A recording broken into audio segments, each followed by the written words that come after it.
bring this over.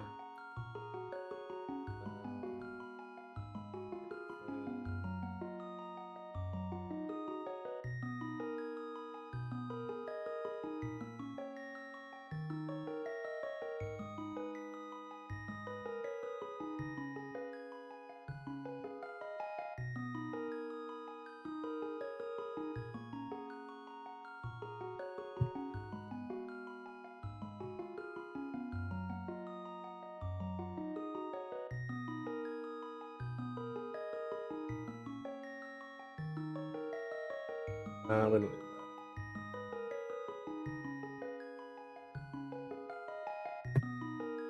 All right, let's refresh the chat.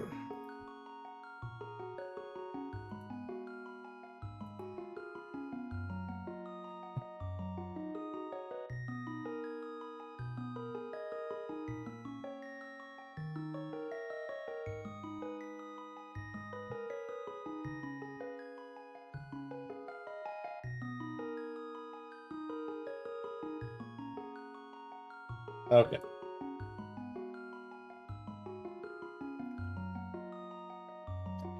First, we sort out that up.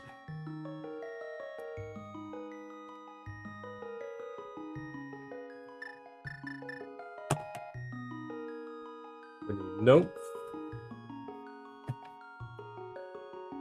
Got a notepad already.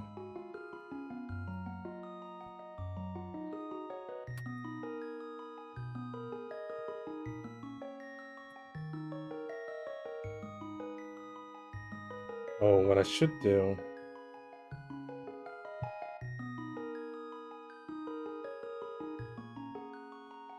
Banks, cut those.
Okay.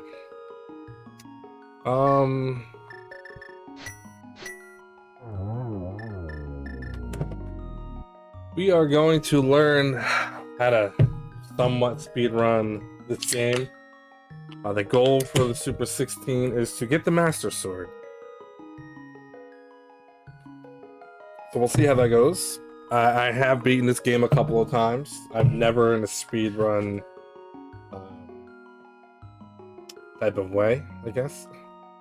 I just casually, I always like to go 100% for fun, take my time. I'm not here to take my time. I'm here to learn quick, learn the path.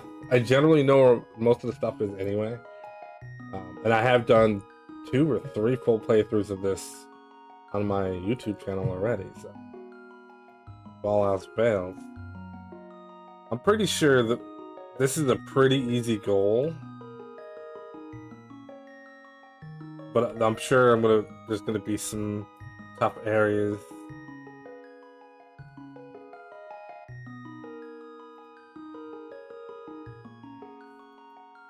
Alright, so what we need to do before we go anywhere is I need the goal.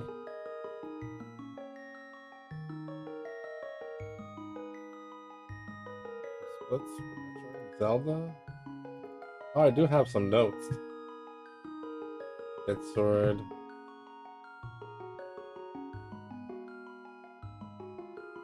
We go right down. Yep, palace.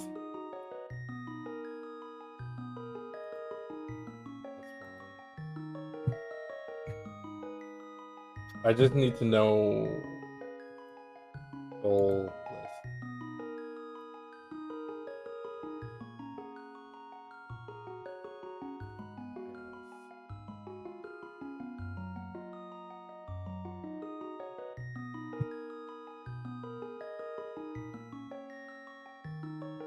Pressing start on title screen. Holding link master system.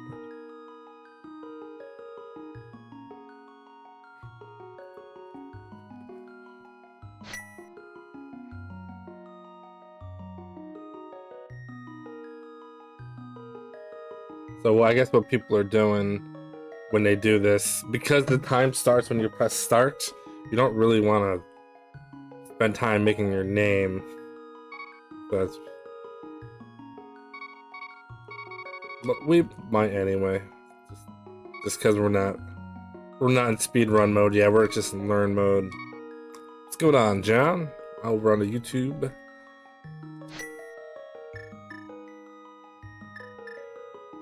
Unless you could start from here.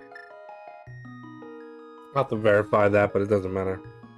So, the other thing I need to do is set up my configurations for save states, or hotkeys, I should say, because for whatever reason it always appears to disappear. So that's annoying. There we go.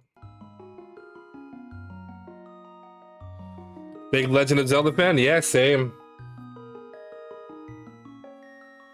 I've beat the first one a lot of times as a kid. This one I've only beat twice. I didn't have this one growing up, but I did rent it once in the 90s, but didn't have it long enough to beat. And I never owned a copy, but I bought a copy about 2 years ago. Obviously, I've played the game on like Wii. I think I had it on the Wii Virtual Console, on the DS, 3DS. I think I had it. So I've beaten this a couple of times, and I purchased a cart for Super Nintendo and played it on hardware. So, but this one's a lot of fun. It's a long game, but luckily I don't have to beat the game for this race. I just have to play it. We have bank 0. We're gonna go bank 1, and we're just gonna start. This should be that save state. Okay, good.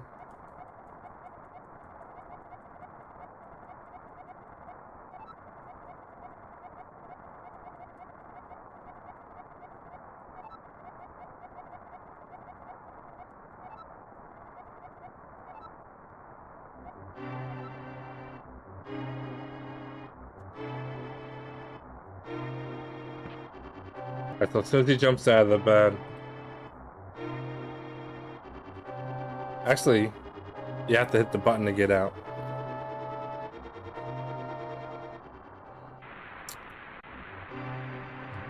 Throw this way.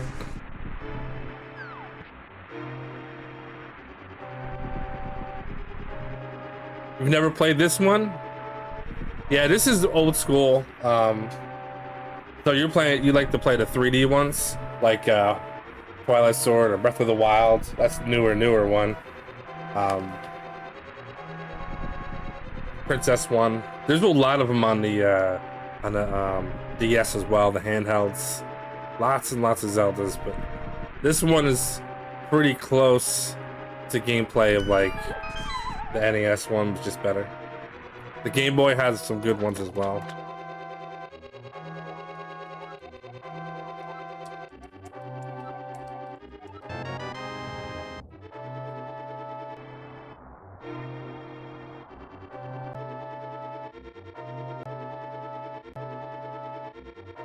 Does not exist. Oh, that did it the other way around. Okay. We'll do 1, 2. This one's fun. It can be pretty difficult if you don't know what you're doing.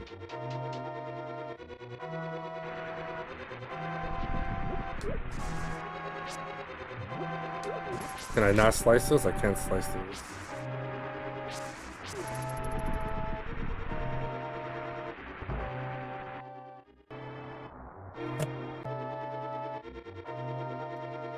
Alright, so what we're gonna do is the tutorial that I'm watching, um, it's only 45 minutes up to the goal that I've done that I'm supposed to do. So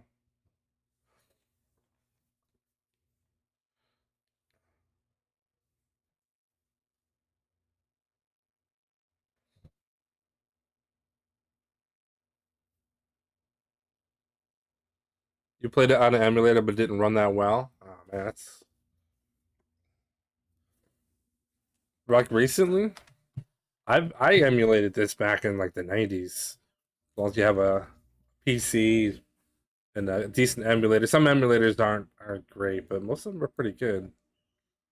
But yeah, there's a lot of ways to play this game now. Pretty easy. Okay. We're gonna go to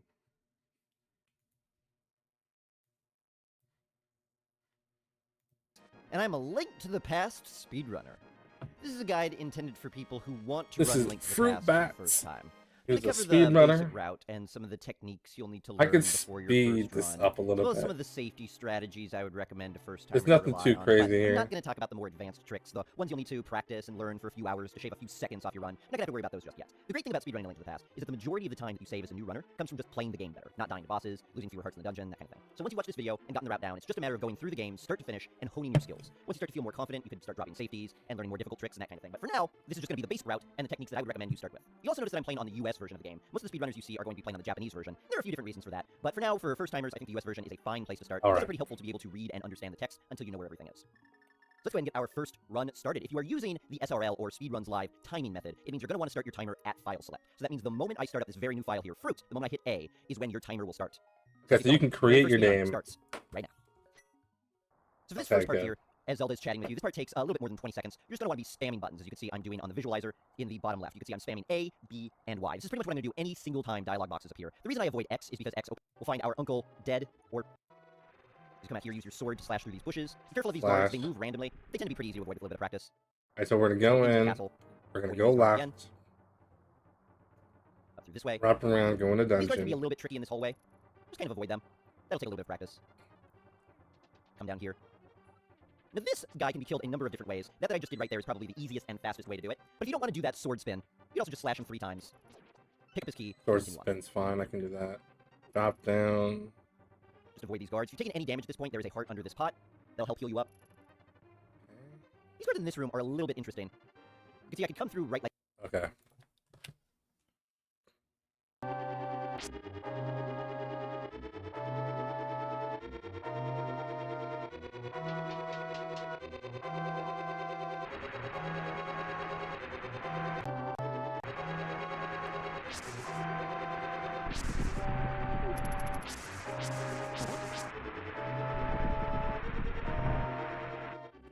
All I need.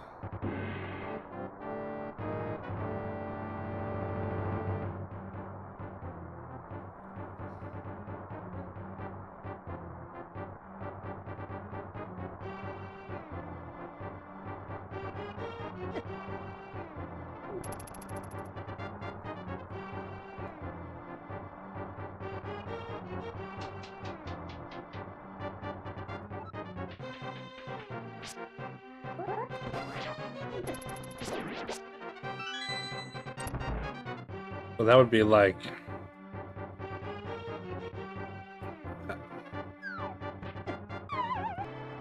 Oops.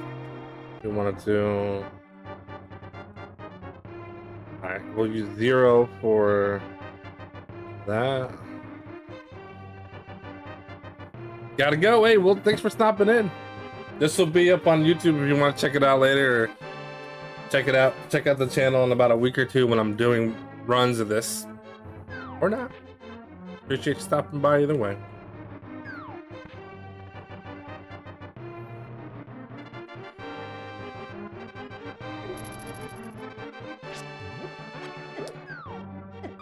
Oh.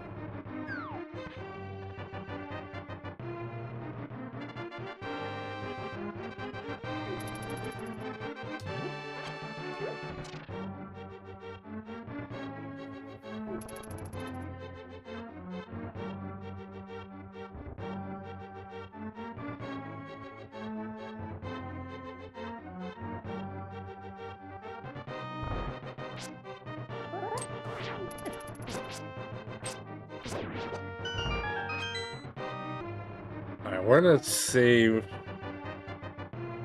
Shift F4 when we get there.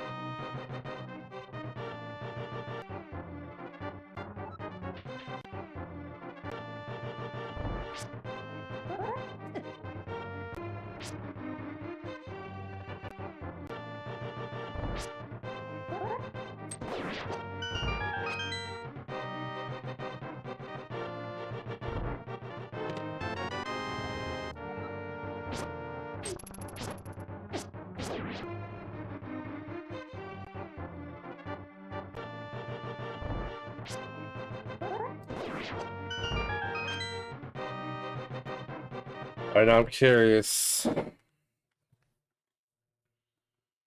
Like that, without them seeing me at all. But if I come in too low, he notices me and I've got to avoid him. So ideally what you want to do is be lined up about here. I use this spot right here as my lineup. I just kind of want to be lined up with it. And if I do that, you can squeak through without getting spotted at all.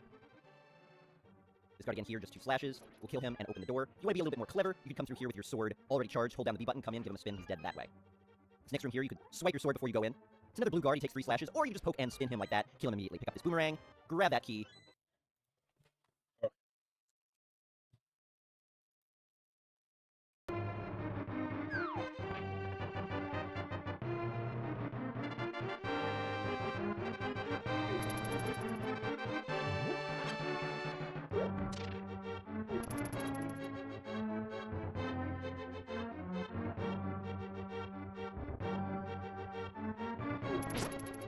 Oh yeah, I see.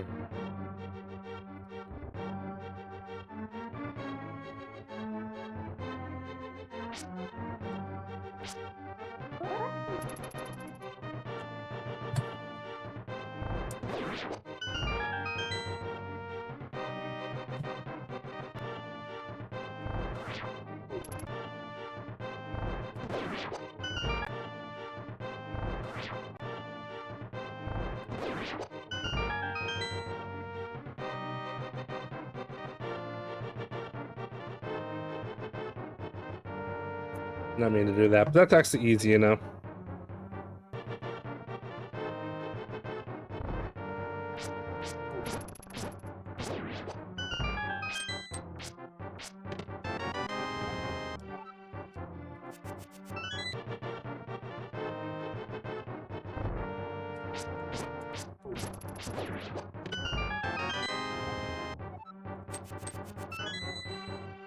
Something like that.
I can do.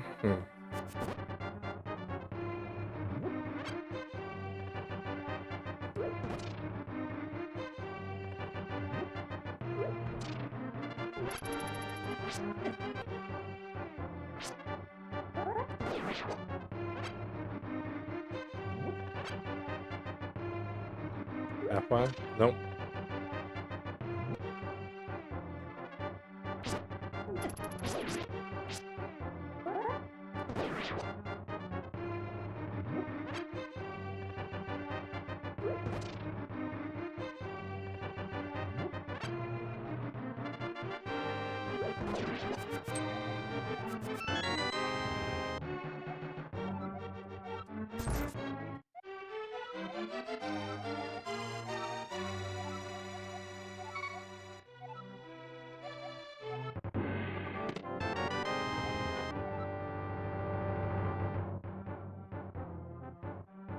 I feel like I don't even really need a save state up to this point. It's pretty straightforward.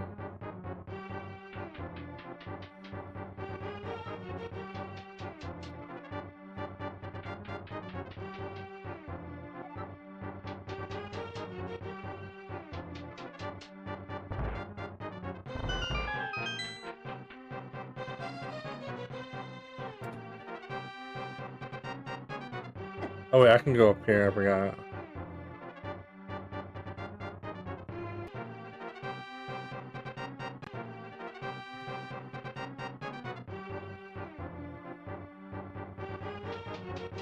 Top.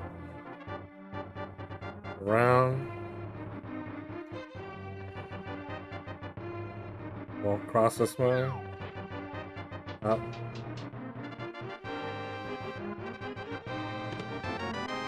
Yeah, so that's a map, you just don't bother with it, clearly. You don't need a map.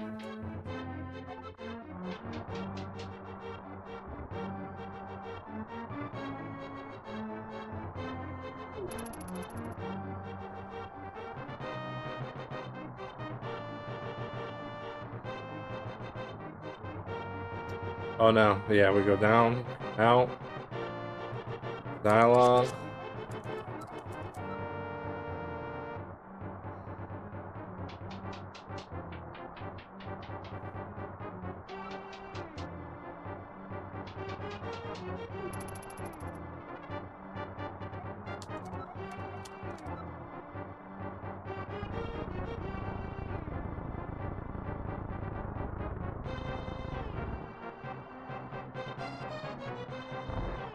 Okay, we actually want to...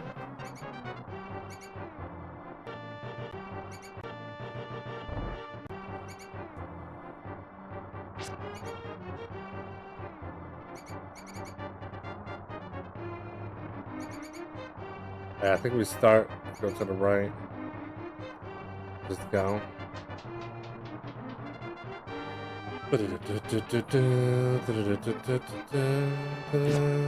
Just go.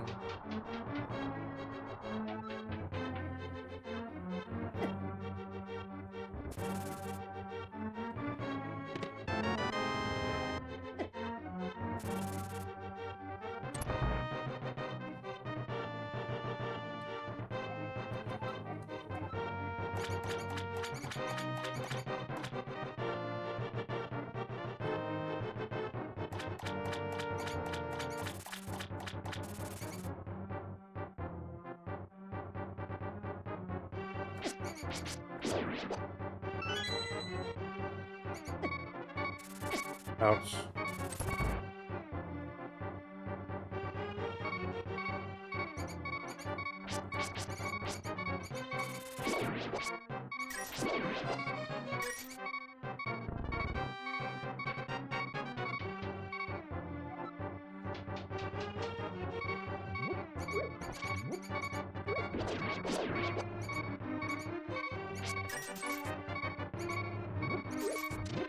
Okay, no hearts.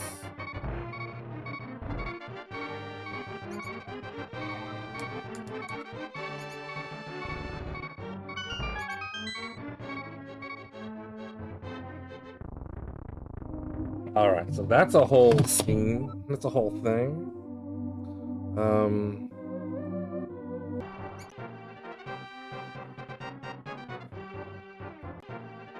F8.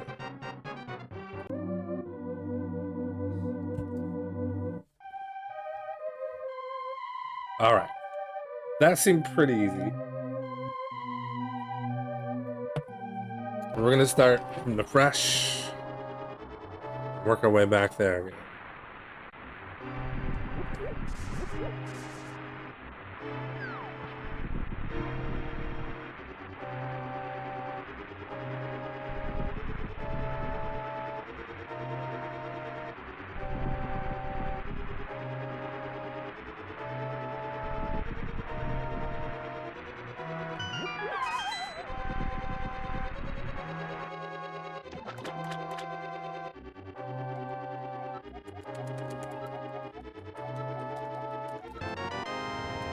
You got the sword.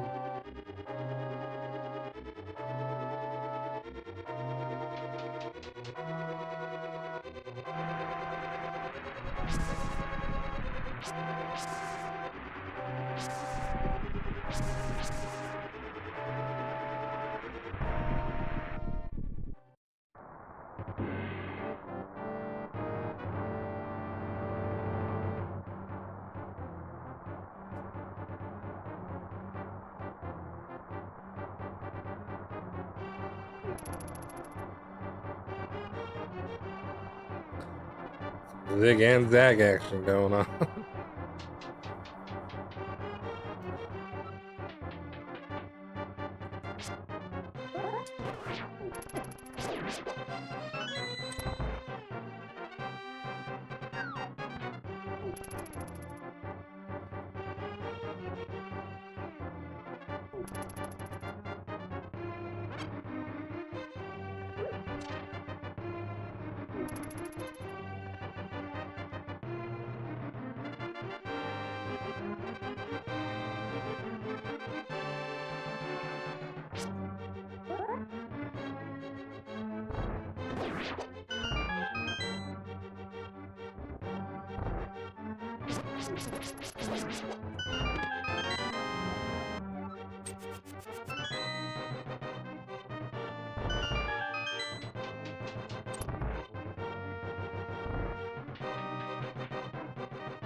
Pretty easy so far, pretty straightforward.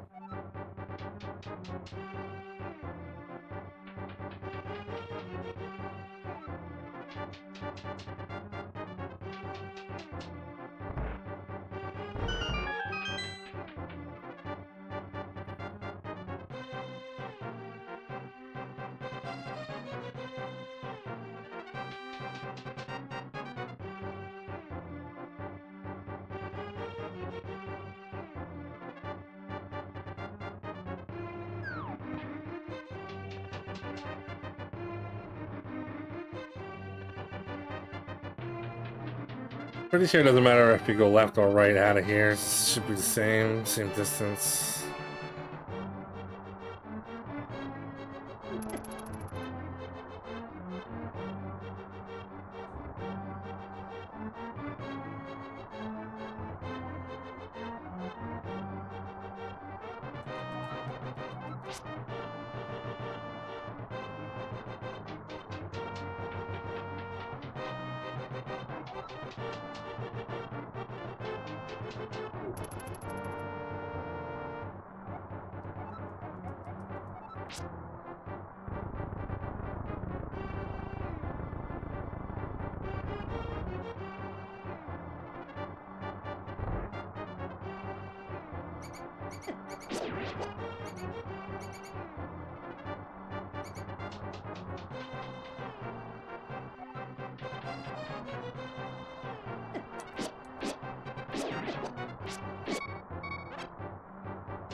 Be careful there, I guess.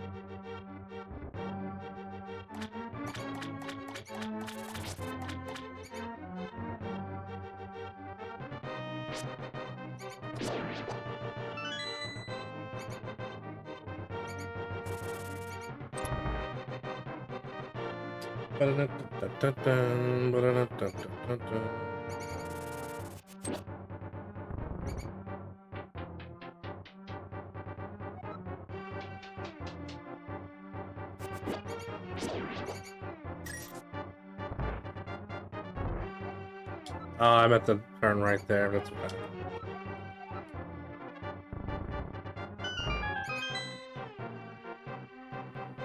Boom.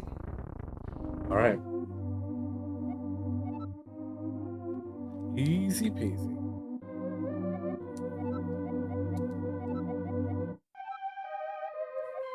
I don't even think I need those other saves.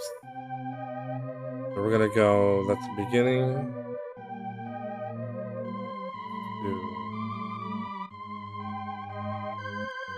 Shift F4. I gotta write this down. Shift F4. Escape. Escape.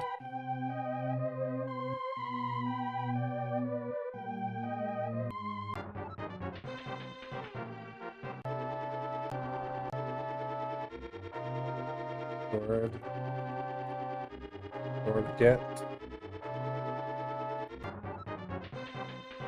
This is first attack. Okay. Hey, Polly, what's going on?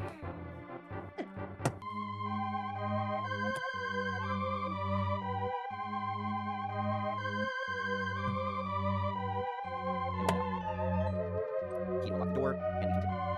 What we're going to come up against now is basically the first mini-boss of the game. You will die to him, and you will die to him multiple times. Let's talk about how to make this fight a little bit easier. First, freeze this guard, grab a pot here, throw him at the ball and chain guard, grab another pot, throw another one at him, and he's dead. Grab that big key, and you can head through here. Grab the lamp out of this chest, and talk to Zelda. The order that you do that doesn't matter. You can talk to her first, and then grab the lamp. It doesn't really matter. Tell her you understand, and let's head out. The guard is in our way. We might have to boomerang him again. Yep. He isn't, so we can continue. Ball and chain guard has a few different ways that you can kill him. As you get better, you might decide to only throw one pot Pretty at him, busy and then day one more time. today. Or you might decide, ultimately, to just do 8 slashes and kill him that way. But he's pretty dangerous. He will kill you. You will lose some of your early runs. Tomorrow should be Do your best. continuation of a busy We day. come back pretty much the same way we come in. Ignore this guard this time. One of the hardest things to pick up in this game if you're a new runner is not wanting to kill every enemy on the screen. Just waste time. So the ones we don't have to kill, we ignore. Try to get through this hallway again. You do have the boomerang at this point. So if any guards get in your way, feel free to hit him with the boomerang. Slash him out of the way. It's fine.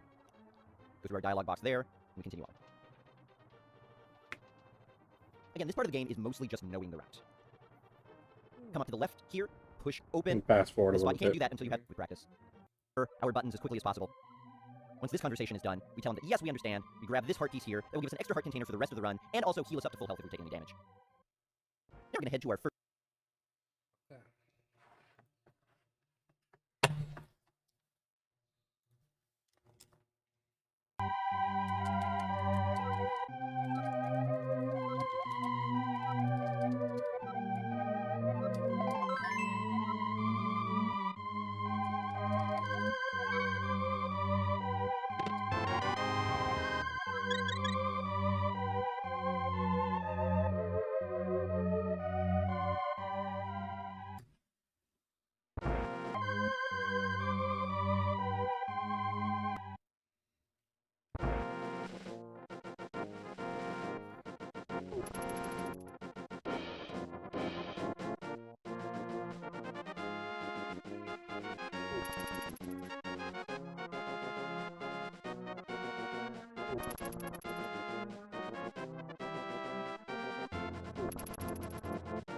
Sure, I go this way.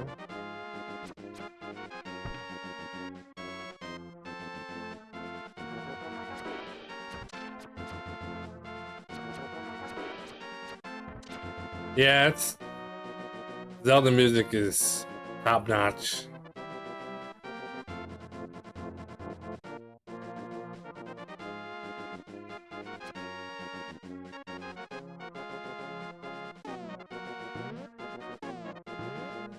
Kind of forget the pathway here. First dungeon, Eastern Palace. As you're leaving the screen here, make sure you're about right there. You want to be above this dirt path and below this grass here. Another game with really good music that I'm going to be playing at some point is called Chrono Trigger.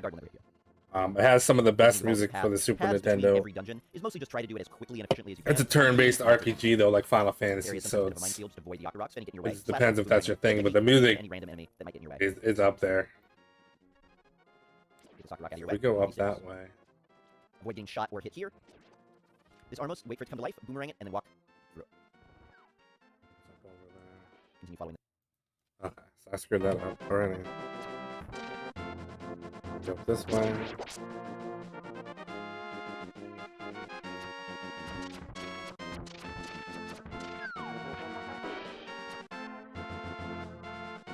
Wait, what?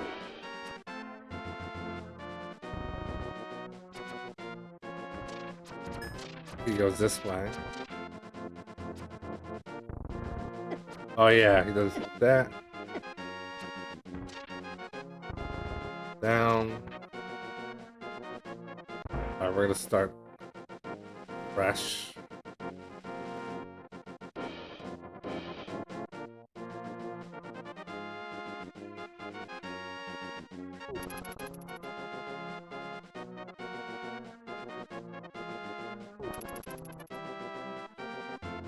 Cross the bridge.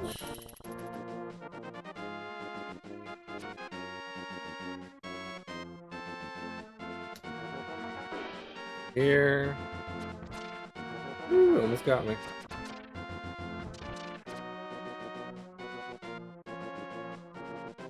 Over. Up. To the path. Ignore that guy. Over. Up. Over. Boomerang. Oops. Down. Up. Over. Up.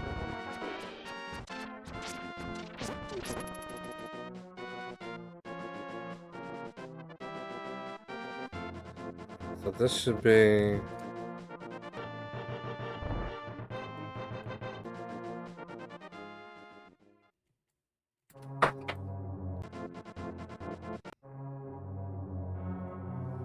Okay, so F5. This is Dungeon 1 in the beginning. Palace 1, technically. Palace 1.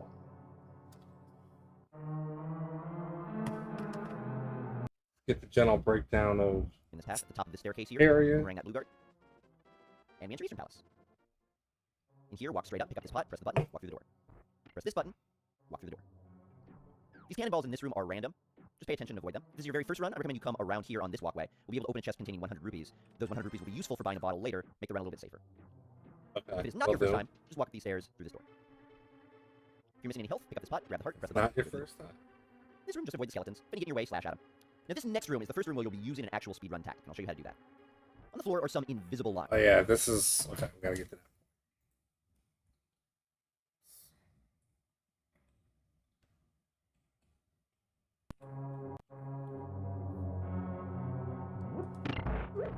Okay, you don't even have to move, that's sweet. So there you do.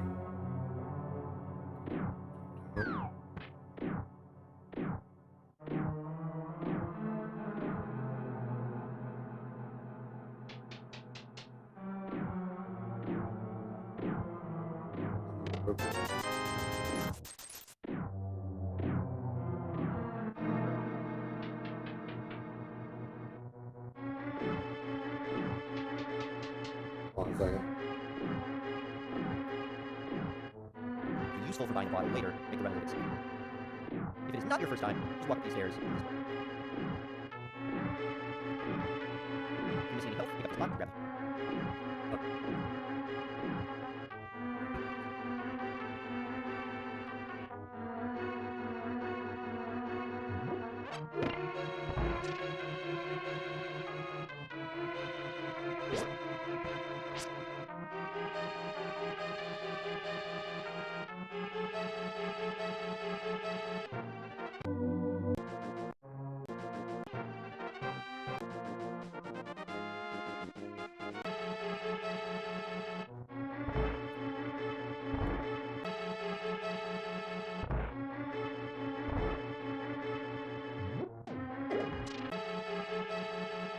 Okay, so there, yeah, there's a little trick to learn here. I'm gonna put this on regular speed because this is The super. heart, press the button, go through the door.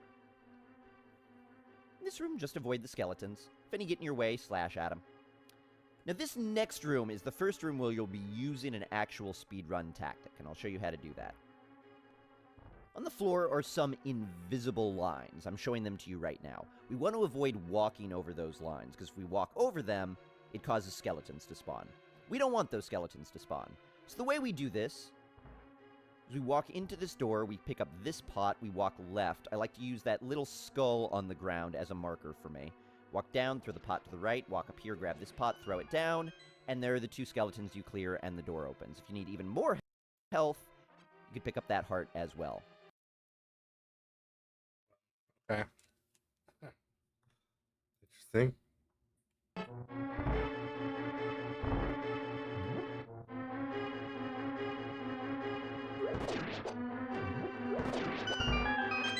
Oh, nice.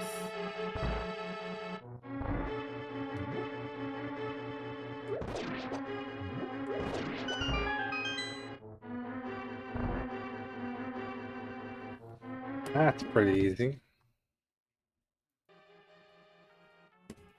Walk through this door, ignore that treasure chest. It's hard to do at first. You'll get into the habit of avoiding treasure chest and monster drops. Just going straight across. Straight across this room here.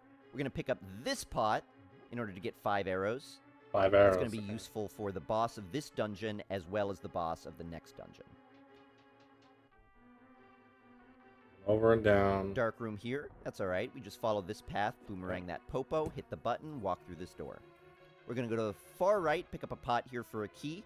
Look out for the skeletons getting in your way. If any do, just slash at them, throw a pot at them, just like that.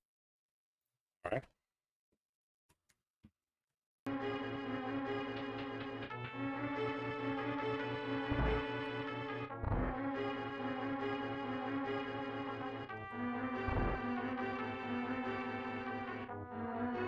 Arrows.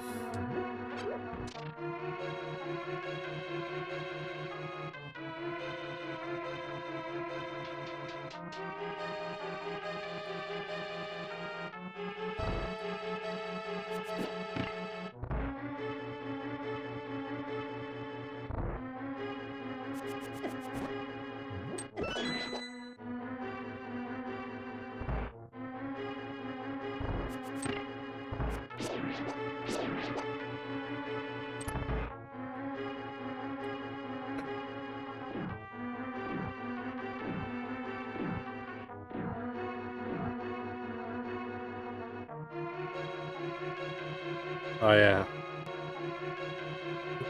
So this is another room that's fancy. Let me get my notes out.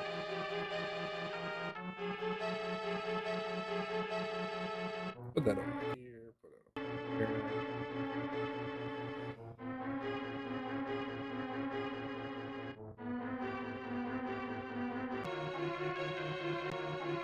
Okay, so F6.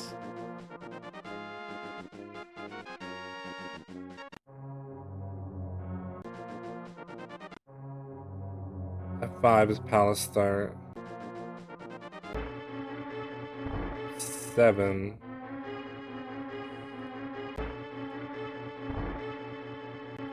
F6. Palace 1 skeleton room.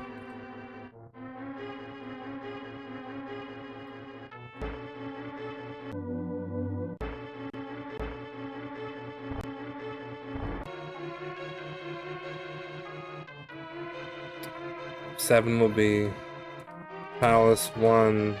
What do we call that? Boss key room. Big key room. We shift F7.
Oh. Pretty sure I just do that. No, I don't do that.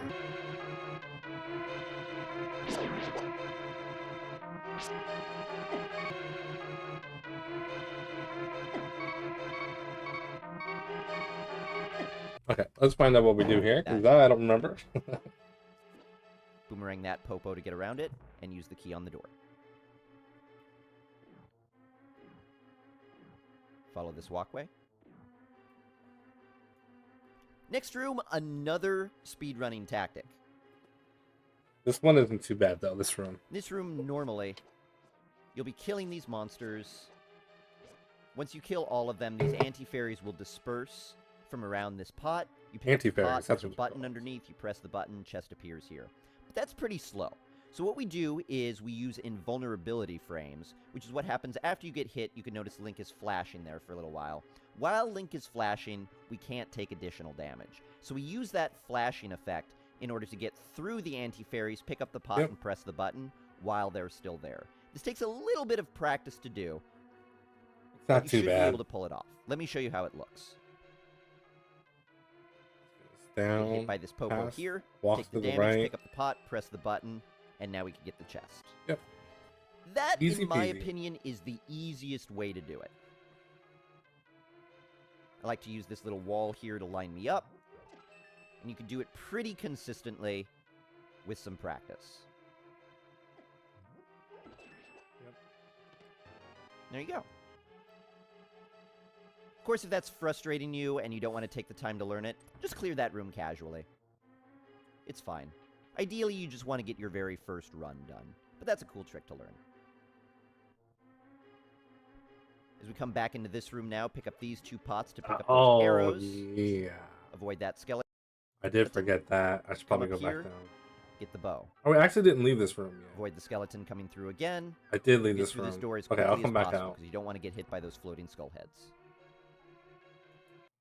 All right, let's refresh this. I'll just leave. Not a big deal.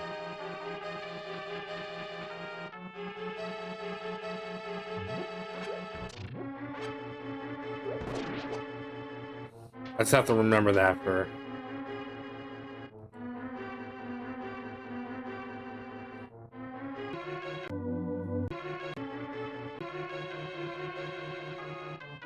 Step 7. Step 8.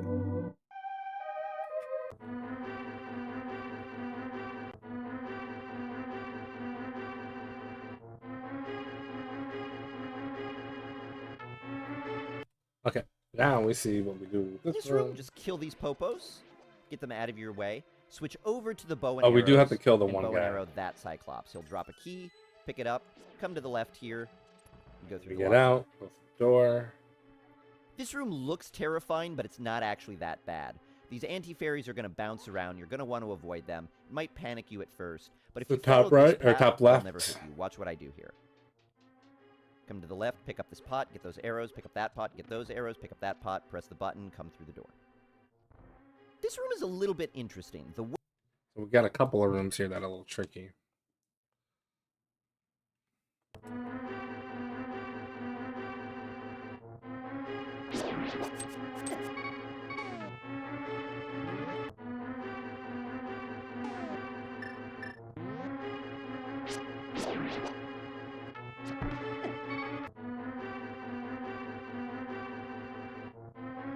We want to line up here.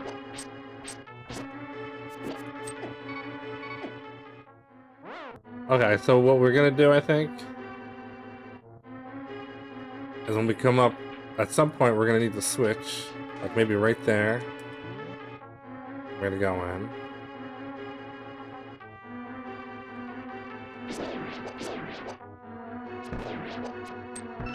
Grab and go.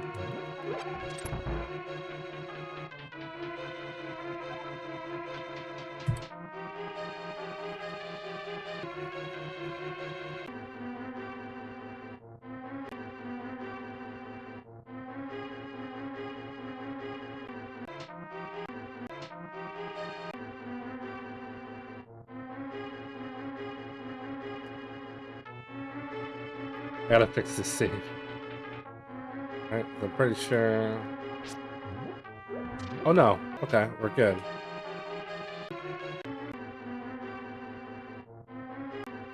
Good there.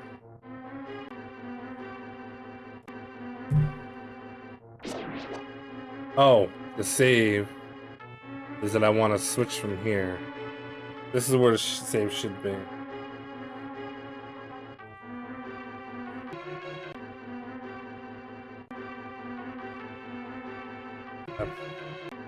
I want this to be F8.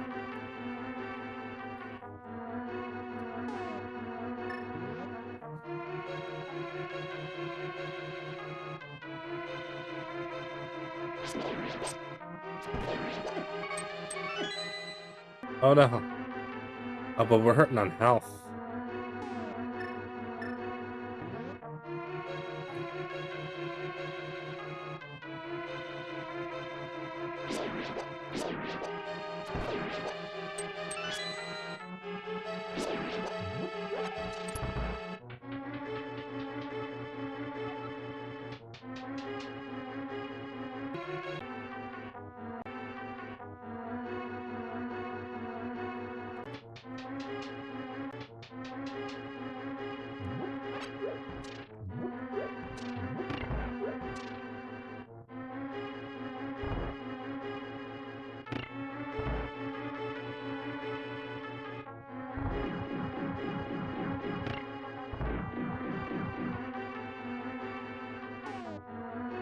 I'm getting a little ahead of myself, but I'm pretty sure that.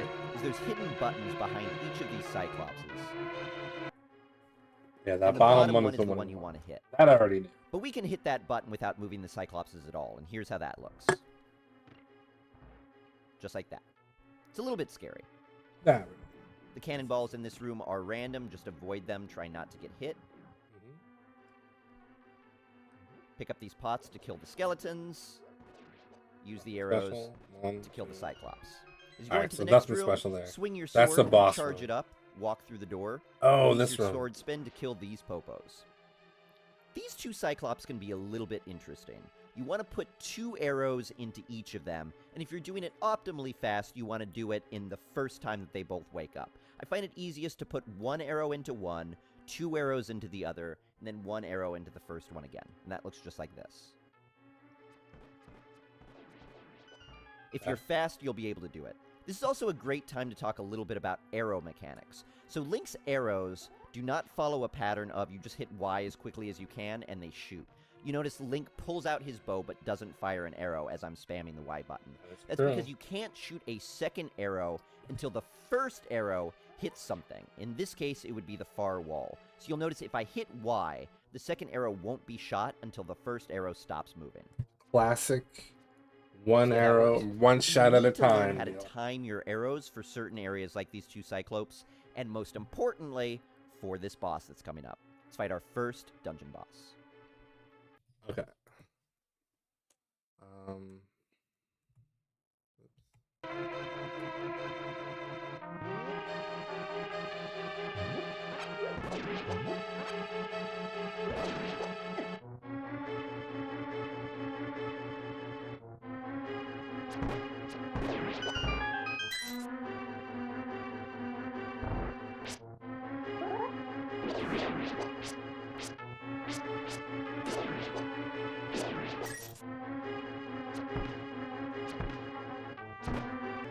I'll try that again.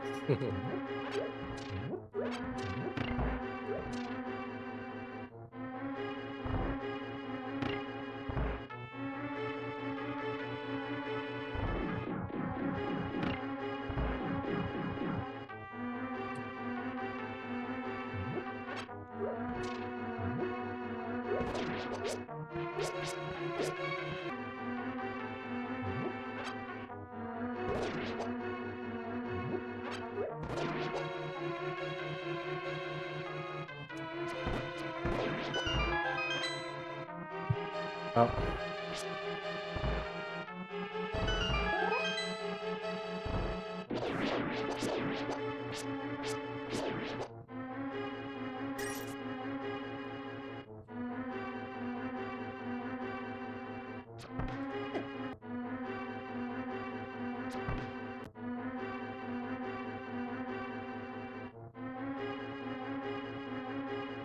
I think this is the spot you want to be.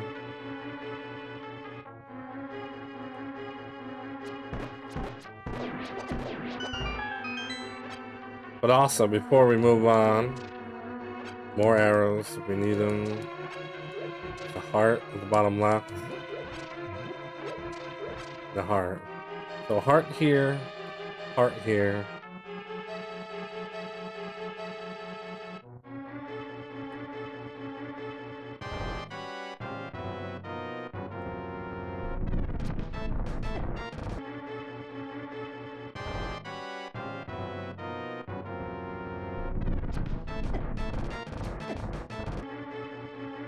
Okay, so we need to learn this. Shift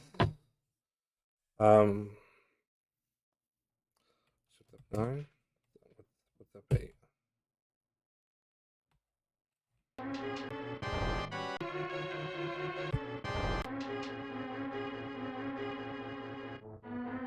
Should have been Shift F10.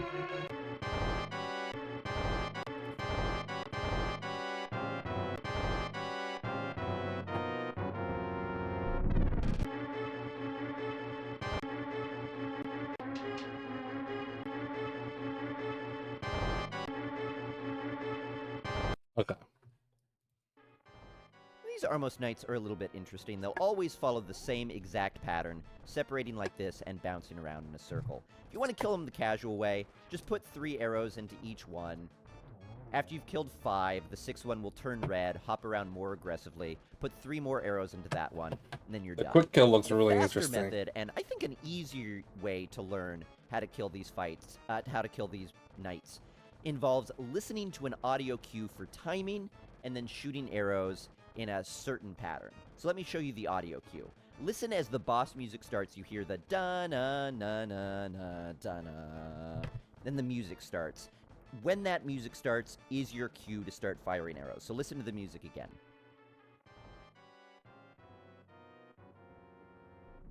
And then right now is when you would start firing those arrows. So Right after now let me show the you the position where you want to fire arrows, and then we'll do this fight. Come to up here. This knight can't hurt you before the fight starts, so line up with him. As that timing starts, shoot 5 arrows to the right. Come over here. 5 and arrows. just keep firing down, using the rhythm of the arrows, because you know you...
Wah.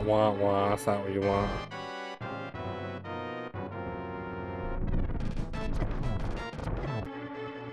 Gotta find that spot. I keep getting hit.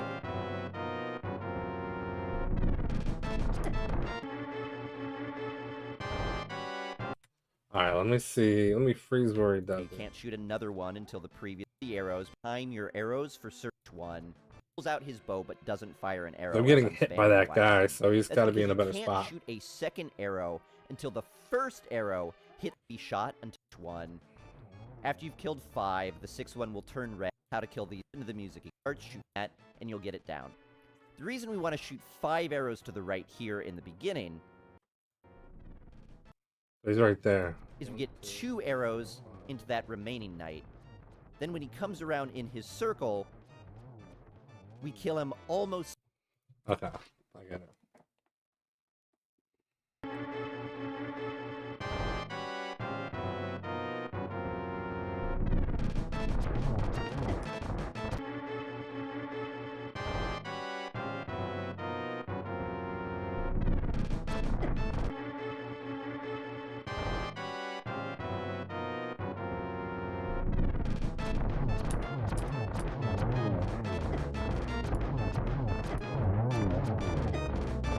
Almost.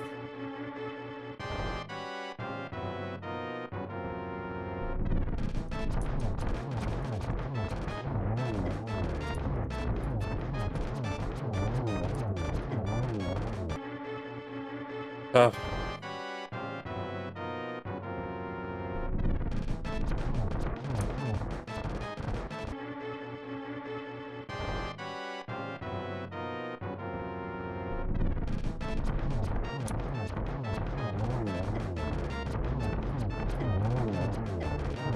Oh my god, I can't do this.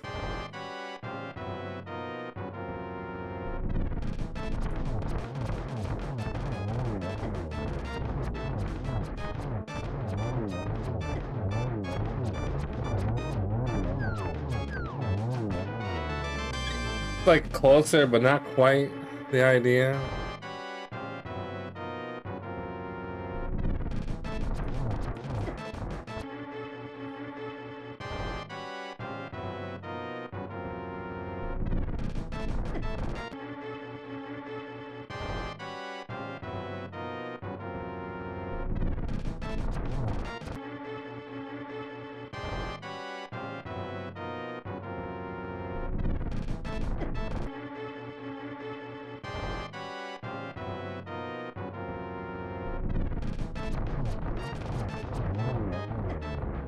Ah, try shooting, it doesn't come out.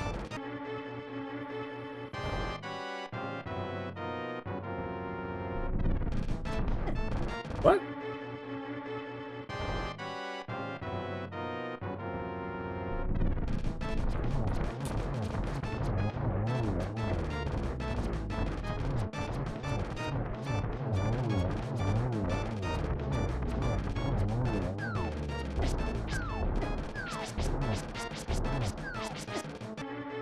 Damn.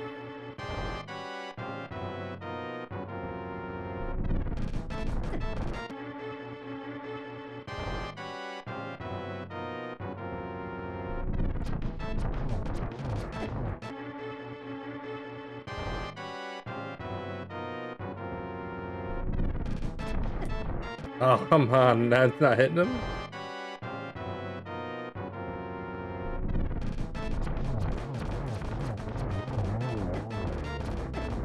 It's like I'm hitting the button 5 times, but getting 6 times.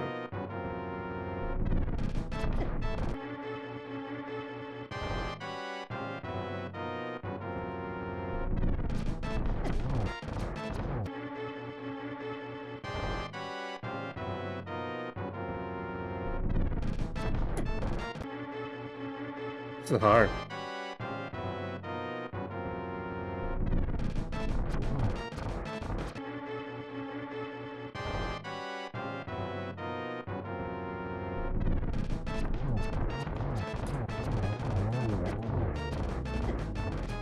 I can't get to. I take too long.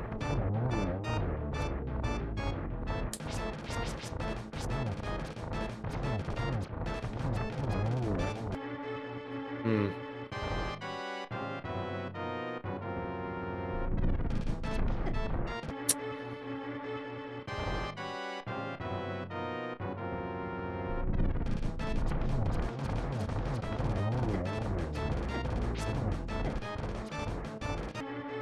Dude, why can't I do this? What am I doing wrong? It happens so fast. Shoot 5 arrows to the right, come Goes over here, up. and just keep firing down into the music again.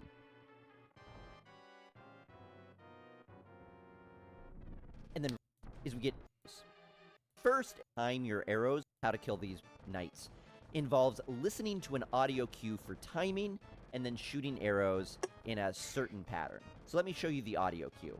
Listen as the boss music starts. You hear the da-na-na-na-na, da-na. Then the music starts.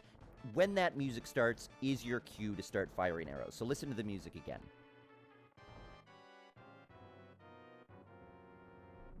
And then right now is when you would start firing those arrows. So now let me show you the position where you want to fire arrows, and then we'll do this fight. Come to up here. This knight can't hurt you before the fight starts, so line up with him. As that timing starts, shoot 5 arrows to the right, come over here. Okay, so he's a little over to the left. and you'll get the arrows because you know you can't shoot another dart. Shoot 5 arrows to the right, come over here. Come to up here. This knight can't hurt you before the fight starts, so line right there. That's what we want.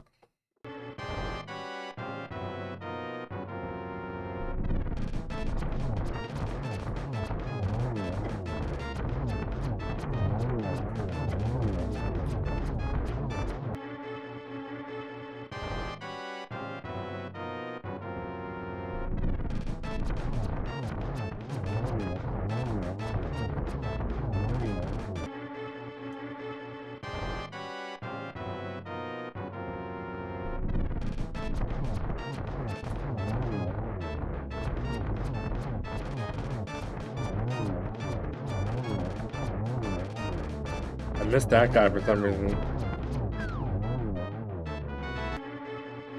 It's not too bad.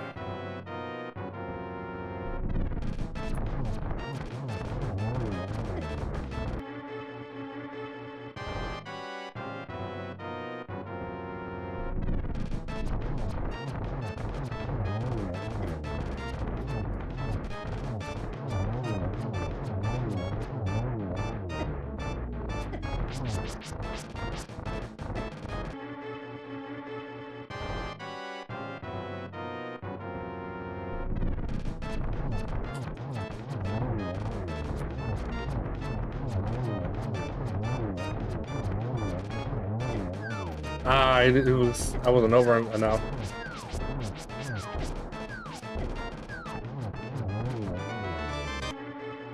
Almost though.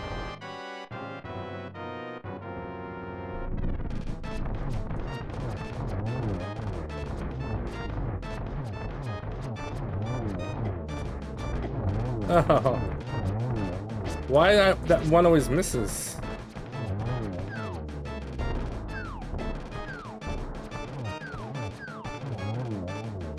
Alright, that's not really a big deal. Alright, so that's Palace 1. There's 3 palaces. And then you have to do... Then you have to get the Master Sword. Pretty sure.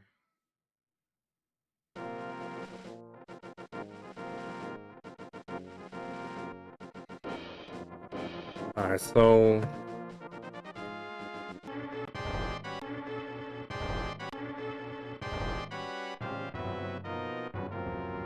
I guess we're gonna do bank 1, bank 2... 1... This is gonna be bank 2. Shift F1.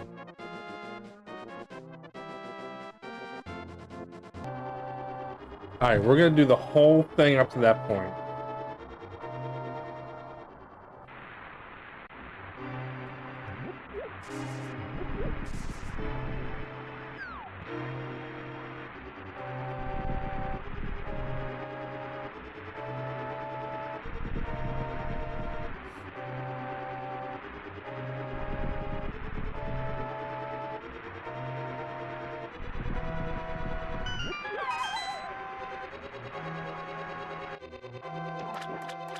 So we don't get ahead of ourselves.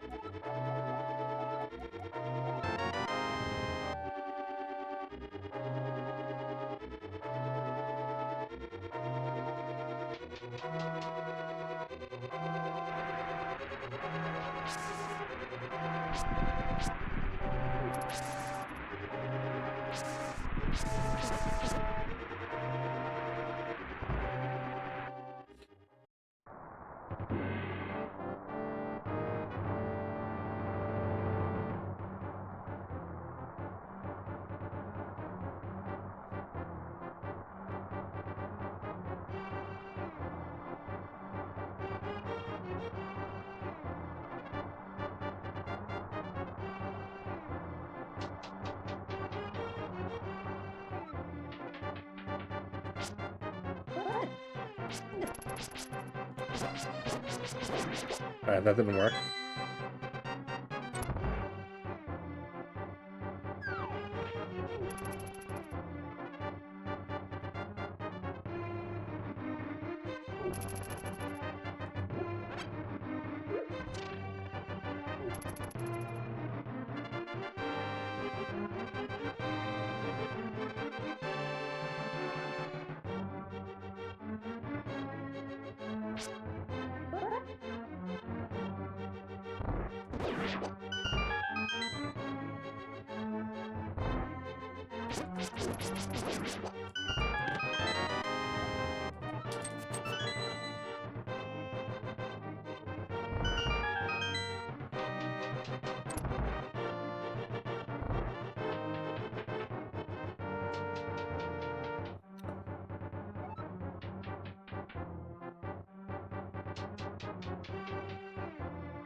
He escaped.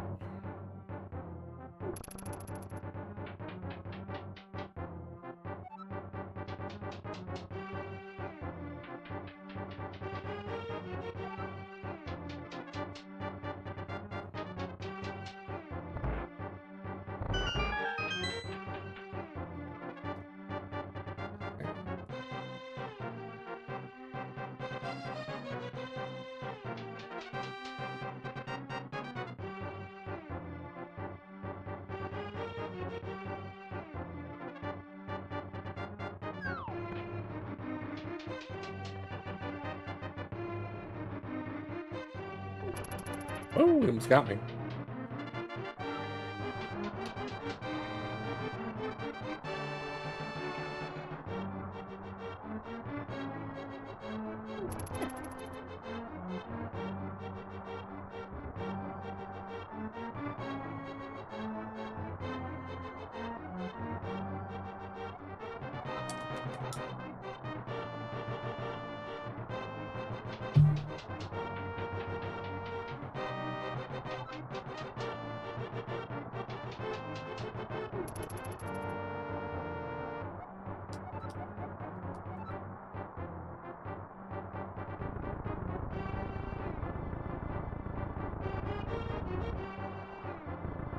It's a little bit more than four blocks.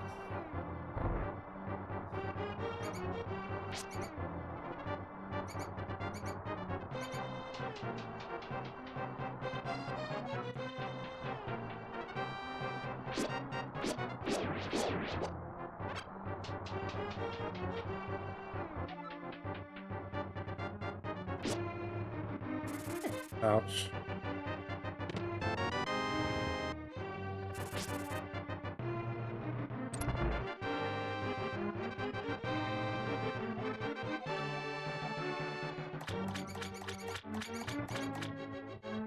Oh. Left, and then this one's left up.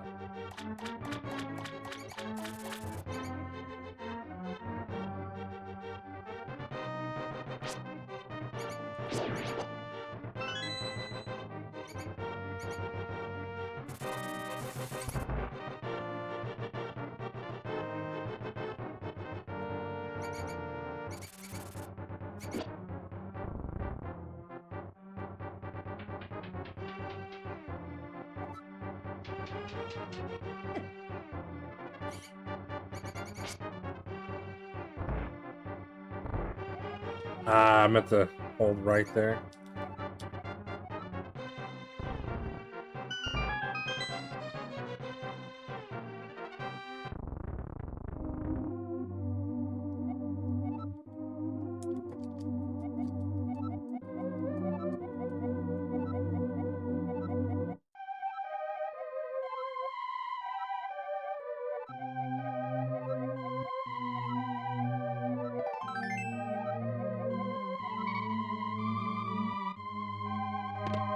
Hit the heart.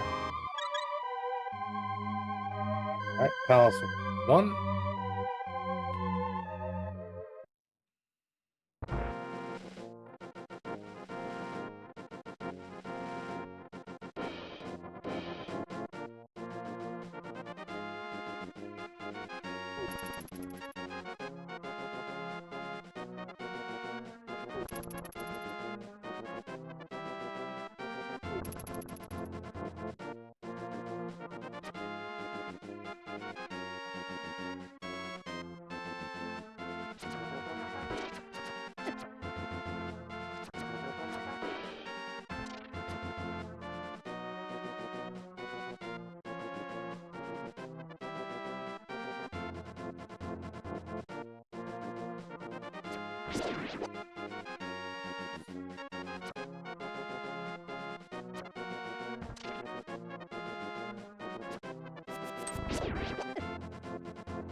Wow, that sucks.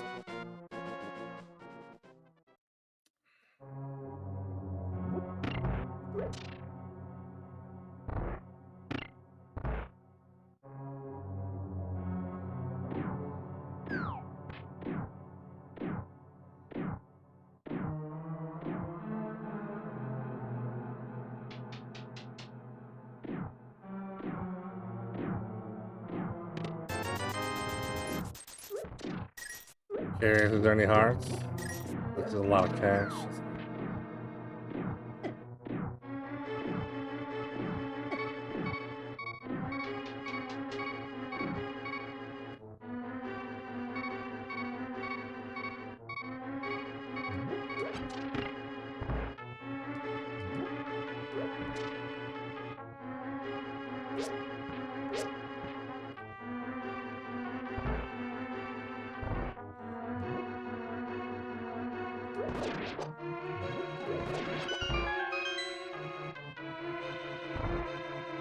Cool.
Oh, crap.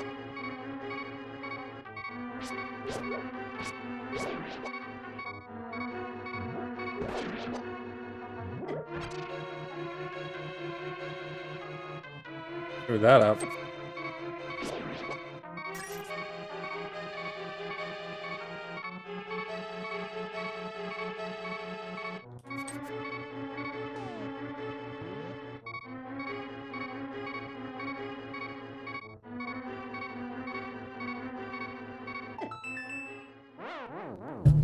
Oh man, I think I did something out of order.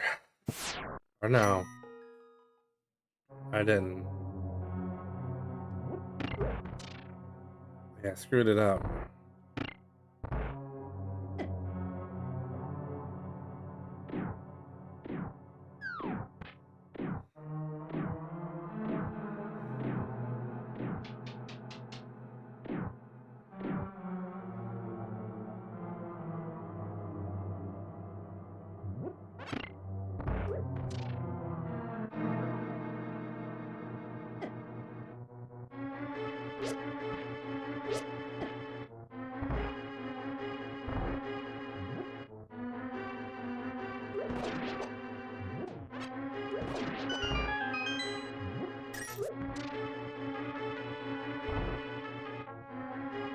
No, I guess not. Don't have the... It technically is out of order, but not for the run. Just can't mess it up. And now we have too many arrows. But it's whatever.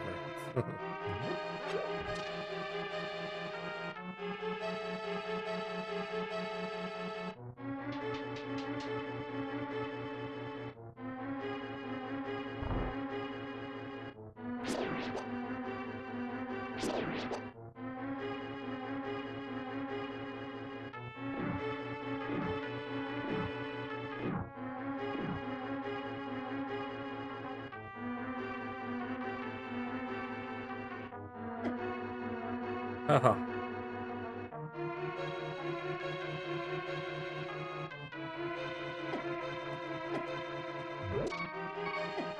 Come on, man.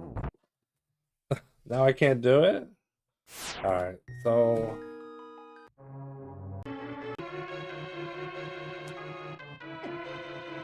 So it's a time thing.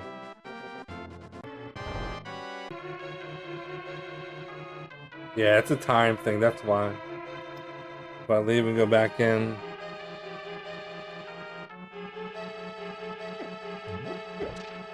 What?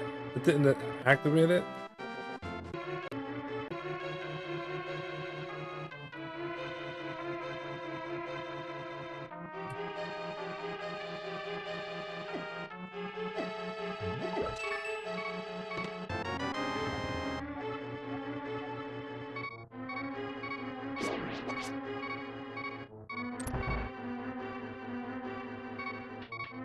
The question is... what do I do if I'm low on hearts here? Now I don't have to... Oh, I can get these again.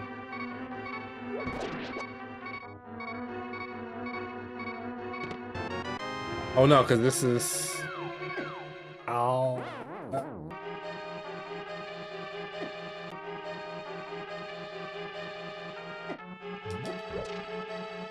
Oh, that's so annoying. There we go.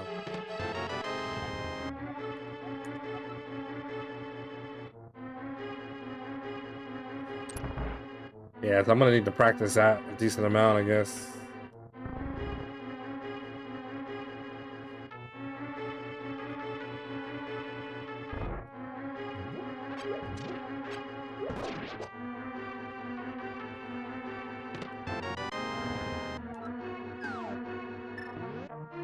Switch it there.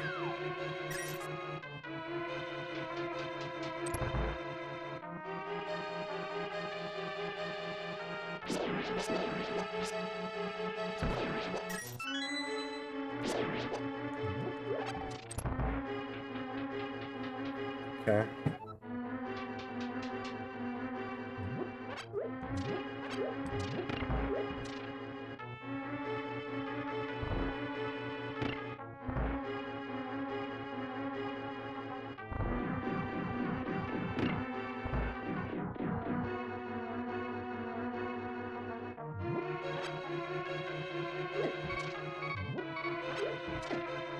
Are you kidding me?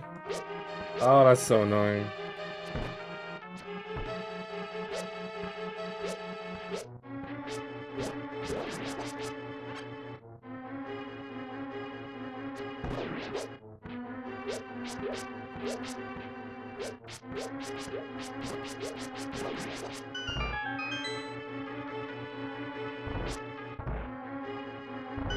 I gotta remember to charge up here.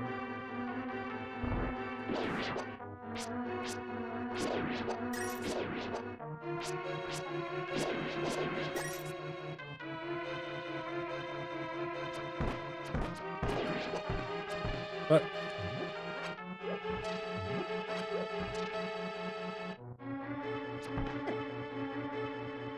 Are you kidding me?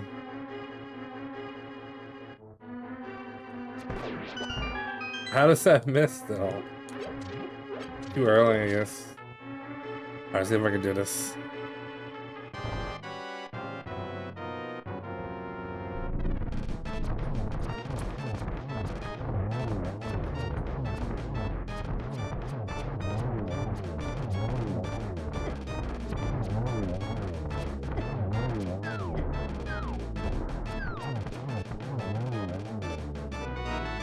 Alright, well I got a lot of work to do on that, but it's not too bad.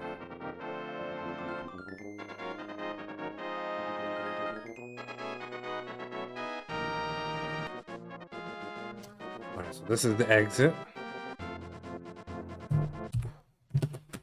I'm gonna go swap some laundry over. We'll come back and we're gonna learn how to get to the next dungeon, which I believe is in the desert. We gotta go kind of far down for that one. We'll have to see. Be right back.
Whew, cold down here.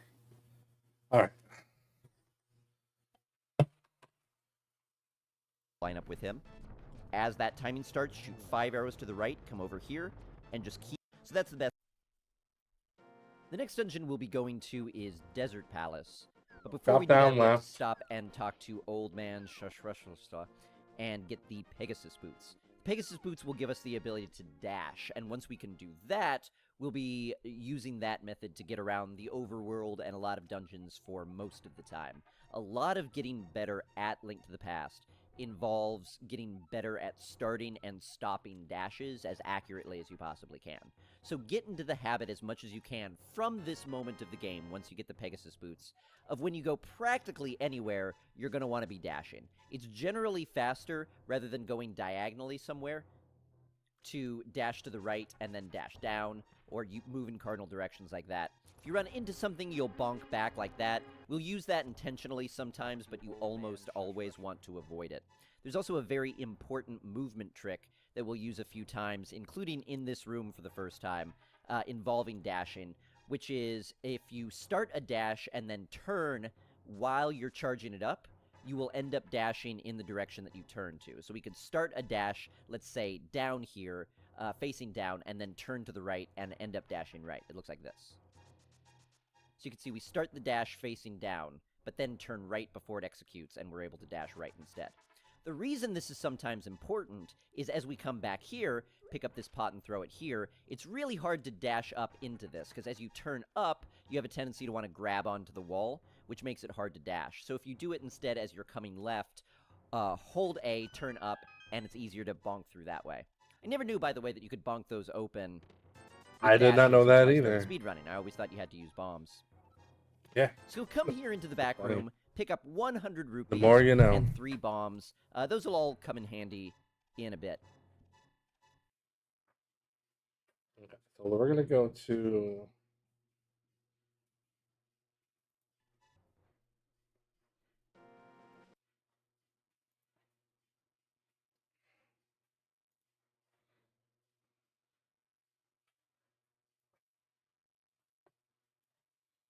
get it.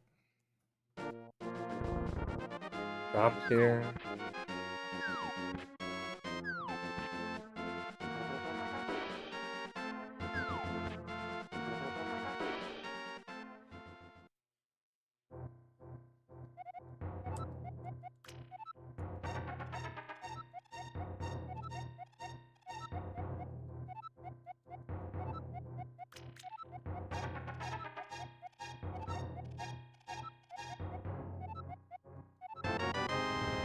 Don't forget the boots.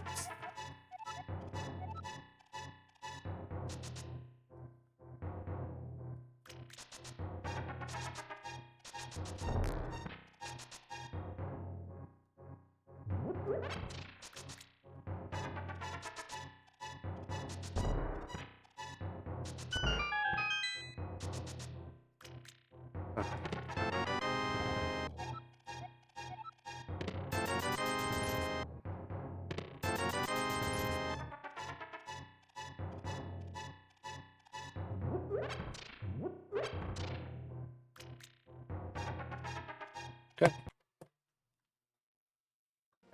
And again, from this point on, we're going to want to be dashing almost everywhere we go. Anytime we have more than about 4 tiles or so to travel, it's going to be faster to dash. Watch runs, practice, you'll get paths down. A lot of overworld movement is just watching where to go and how to get across things quickly. Be careful of these guards here. They could be pretty dangerous. Just try to dash around and you'll be fine. Make sure you leave this screen up high so that as you dash through here, that bottom guard won't get you. Come down through here, just slightly above that path. That way you cut through those bushes and keep coming this way. One of those few times that you do want to move diagonally. I like to line myself up with this bush here. Oh, we're getting the book. Okay. I should probably...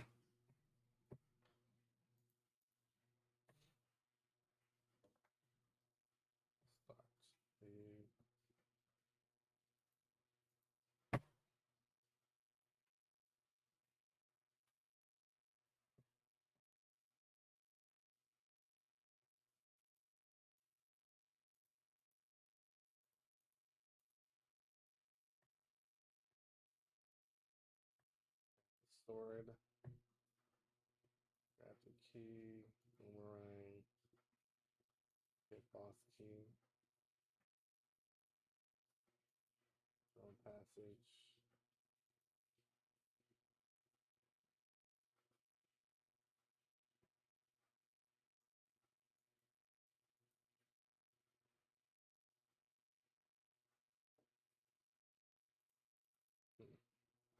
I think the first, just going over the splits. I think the first split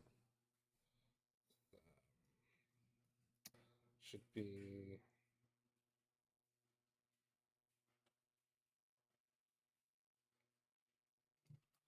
Exit Palace. I don't think we need a ton of splits for this game. It's going to be too much.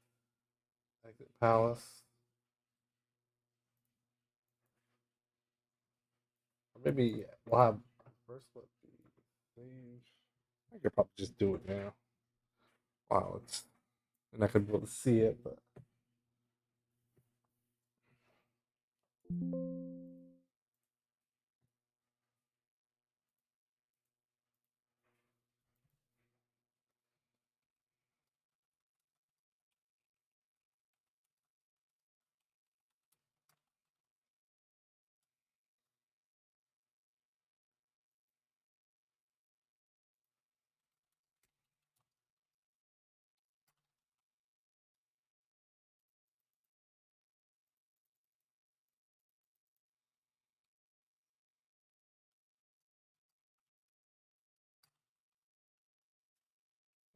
Or it'll say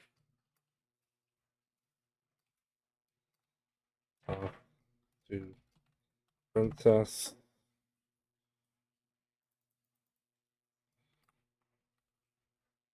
Exit. Exit palace.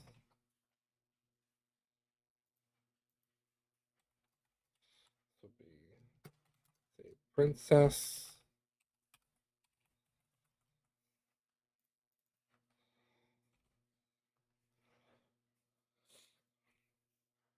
So with this palette, the beginning palette's probably good.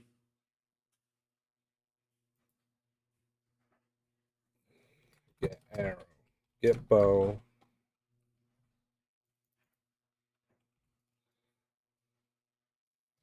Get pendant.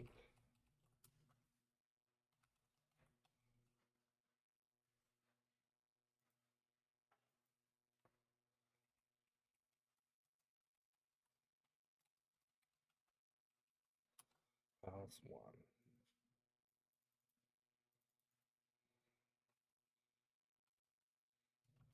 Get boots.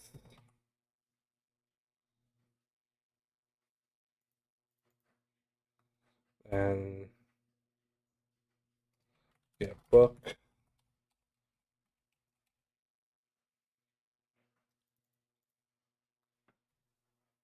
Dash, because I know when I do that, I could get safely right through. Come up through here. Doesn't really matter the exact path you follow. Ultimately, you just want to come into this building. Dash into that bookshelf to knock off the book. Pick off the book. And we continue on. Book is necessary for us to get into Desert Palace. A little bit of a deviation here. If it's your first run, I recommend going to pick up the bottles right now. You don't have to do it. There's a way you could get it later, and I'll show that as well. But this is the first good opportunity for you to come up and get the bottles. So let's go ahead and do that. First, you want to dash into... Maybe I should, yeah. Get bottle 1. the back of this bar building here. Pick up this pot, open Back of bar. the chest, and there's your first bottle. Then directly above this building is the sick, dying boy who gives you the net.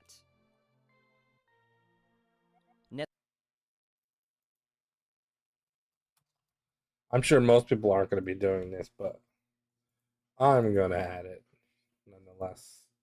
Nets will allow us to catch fairies, and then we'll put the fairies in the bottle, and then if we ever die, the fairies will revive us. We could go back the way we came at this point, but if you'd like a second bottle, here's your opportunity to get it. I should be dashing. Sure, why not? Get bottle 2 merchant. Gonna be overkill, but I'm sure at some point I'm probably gonna be happy I got it, or I'll just skip it. This will cost the 100 rupees that we picked up, but we do get a second bottle, making it a lot safer. Now we just leave. And we continue on. If you had decided to skip the bottles, you would be right here, and you would just be exiting the screen.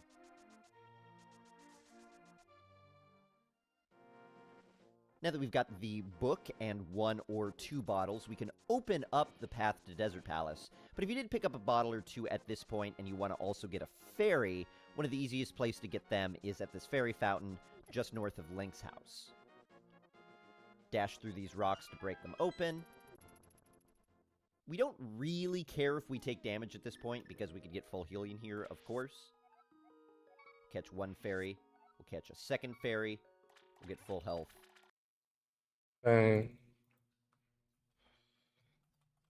Catch 2 fairies.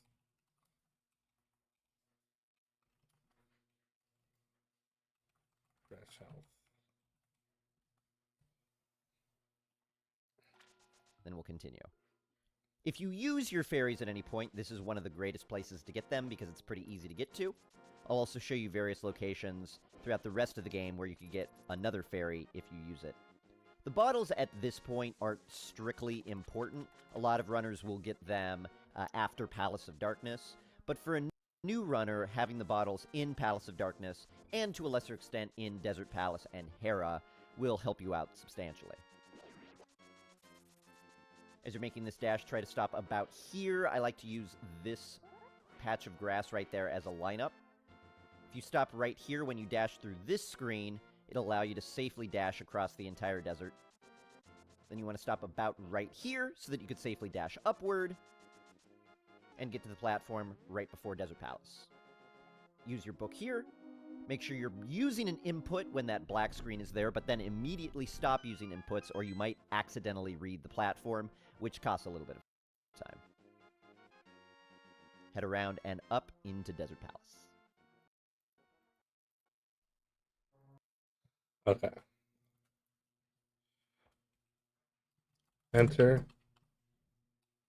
Desert Palace.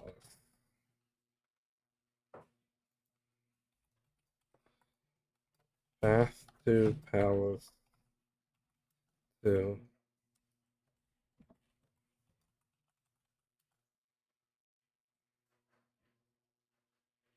Okay.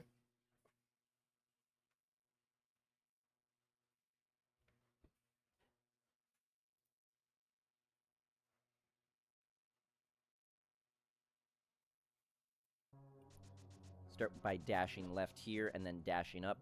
All right, so let's get here.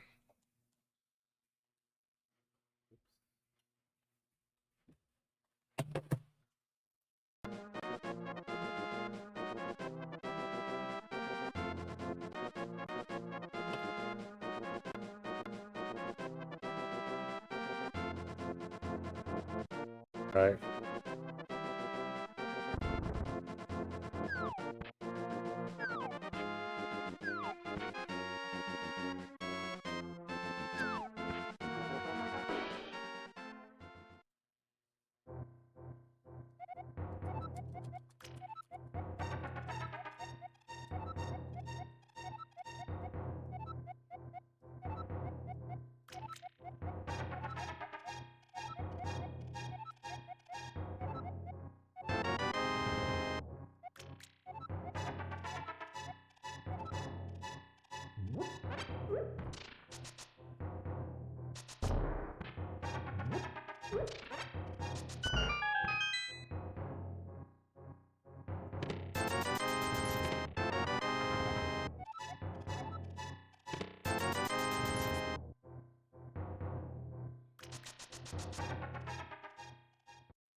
We'll go down.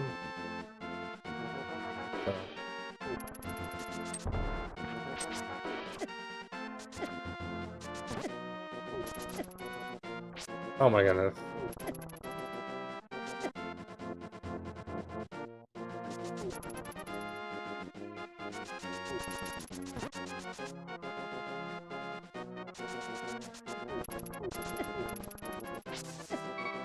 No. Goodness. Start over.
Alright, so book.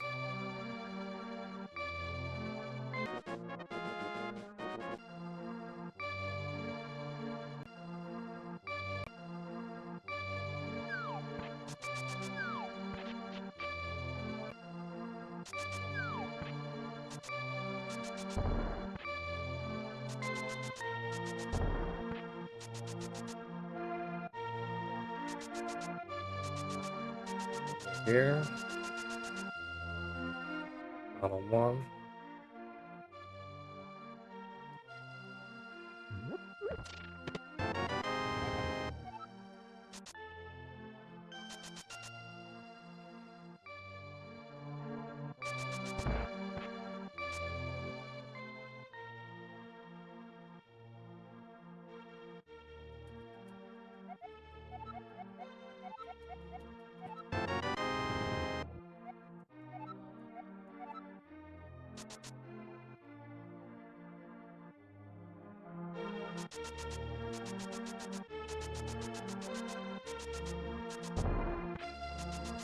Oh, it's right here.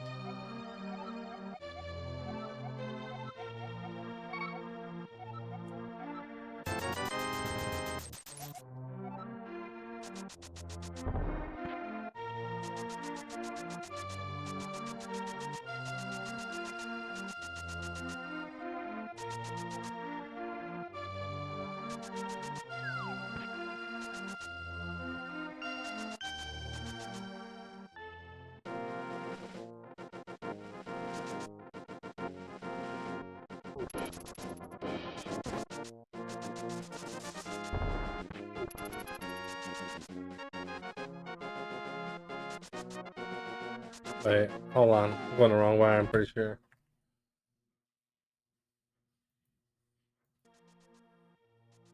Now we just leave.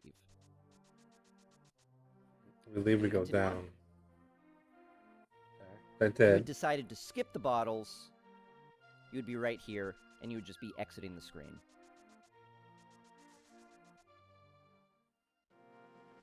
Now that we've got the book and 1 or 2 bottles, we can open up the path to Desert Palace. But if you did pick up a bottle or 2 at this point and you want to also I want get to a go up in ferry, there. one of the easiest places to get them is at this ferry fountain just north of Link's house. Oh, it's right here. Okay. Dash through these rocks.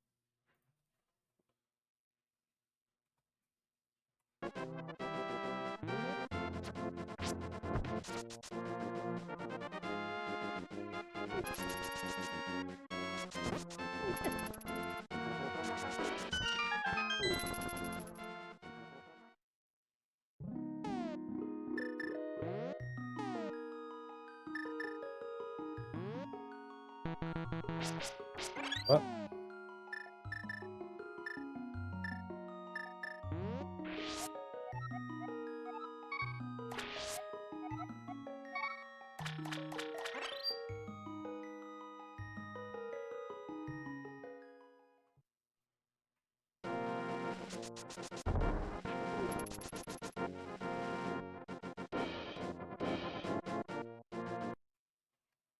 Doo.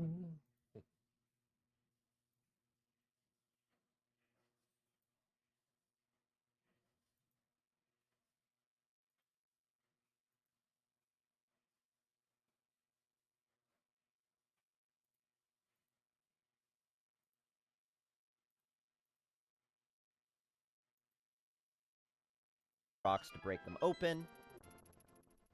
We don't really care if we take damage at this point, because we could get full healing here, of course. Catch one fairy. We'll catch a second fairy. We'll get full health.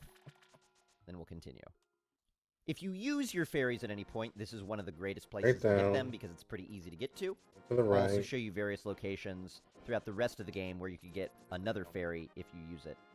The bottles at this point aren't strictly important. A lot of runners will get them after Palace of Darkness. But for a new runner, having the bottles in Palace of Darkness, and to a lesser extent in Desert Palace and Hera, will help you out substantially.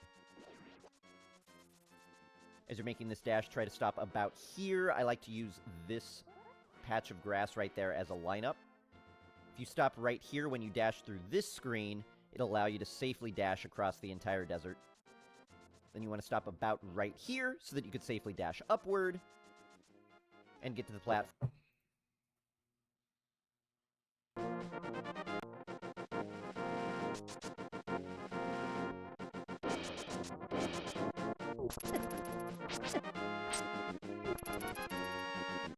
Oh my goodness.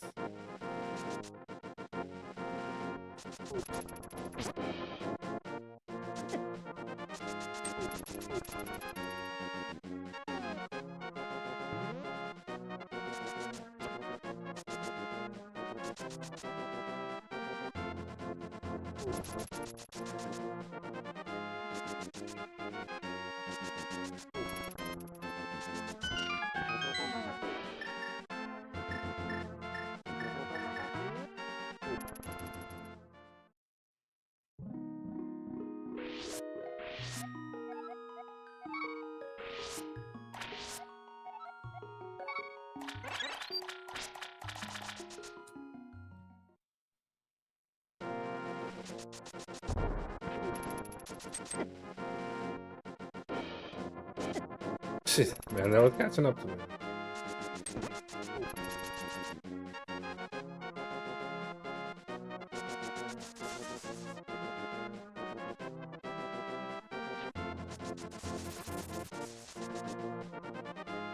Oh, we go to the bottom part. And then here.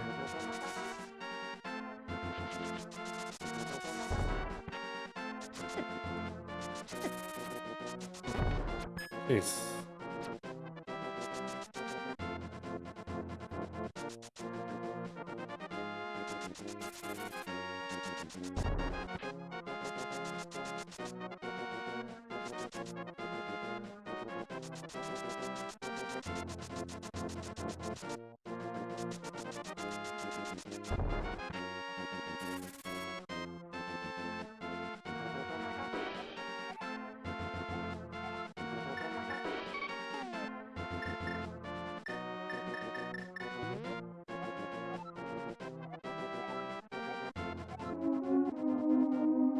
Right, you gotta like use the weapon or whatever.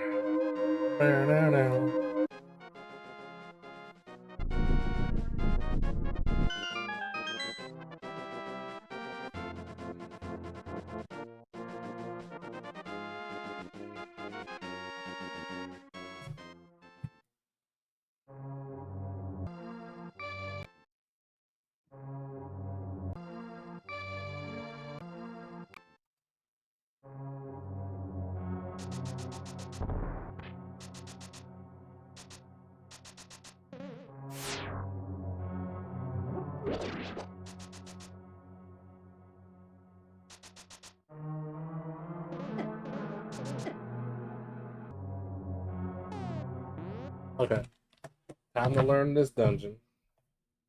Form right before Desert Palace. Use your book here. Make sure you're using an input when that black screen is there, but then immediately stop using inputs or you might accidentally read the platform, which costs a little bit of time. Head around and up into Desert Palace. Okay. Oh, we Start just by goes. dashing left here and then dashing up, grab Oh. this pot, and kill that monster with it. Okay. Hold your sword as you're making through that transition, and you could just spin your way right through that guy. In that room, Come into grab this a room. key. Now that key up on the pillar, you've got a couple of ways you could knock it down. I just got to keep moving because if this eye looks at me, he will shoot a laser. A couple of different ways you could knock it down. You could bonk directly into it. Just dash into it like that, and it'll knock the key down. Or if you're trying to do it fast, you could use a little trick where you just barely scrape along the top. So you want to find a lineup where you don't quite run into the torch, but your dash still intersects it, such as about right there. Then when you crash into the wall, it'll still knock the key off, just slightly faster. If you're not getting the hang of it, don't worry about it. You can just bash into the torch, knock the key off, and that's fine as well. Keep going this way.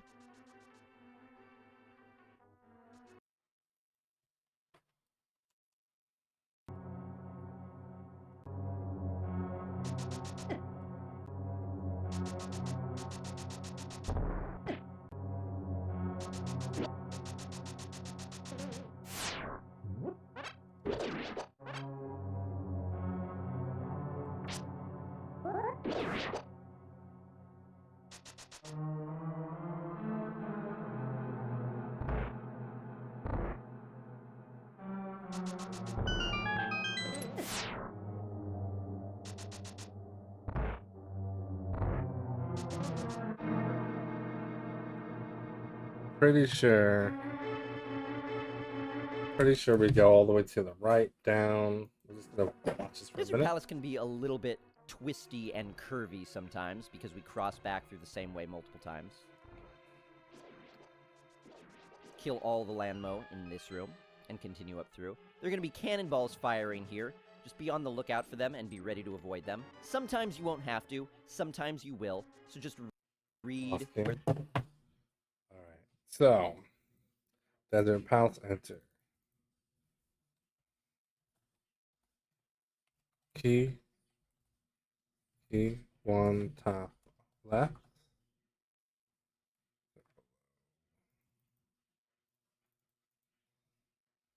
Big key right side.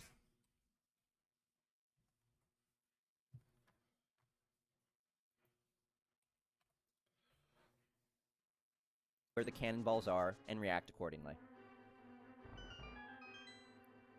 With the big key now, we could continue on and open the chest. As you dash up through here, pick up this pot and grab those 5 arrows. You don't strictly need them, but keeping track of your bombs and arrows in your inventory throughout the game will become something that's really important for the run. These arrows you'll also want here, so pick up those pots as well as the pot hiding the button to get those arrows. Oh yeah, so 24. This is the power glove, whatever. Yeah, power glove. Power glove. We're gonna write down we should have hopefully around 24 arrows. We'll get our power glove. As you come through here, you have to hit that button again and just dash through the door. As you're coming through this transition, hug the right wall. It means that if your dash is a little bit slow, you won't hit that quicksand. As long as you're to the far right, you'll be okay. That's now the first half of Desert Palace. Be careful not to jump off here. You want to be...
Is it the other one?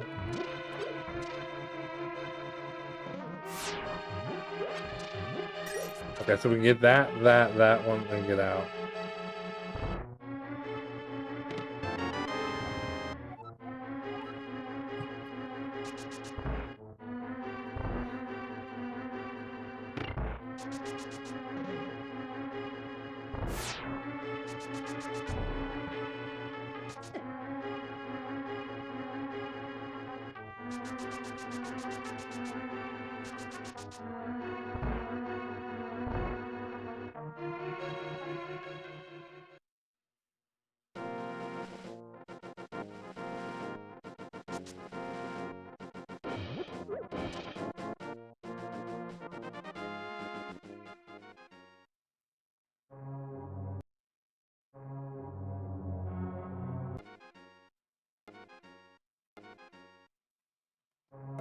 Alright, so bank 2 F.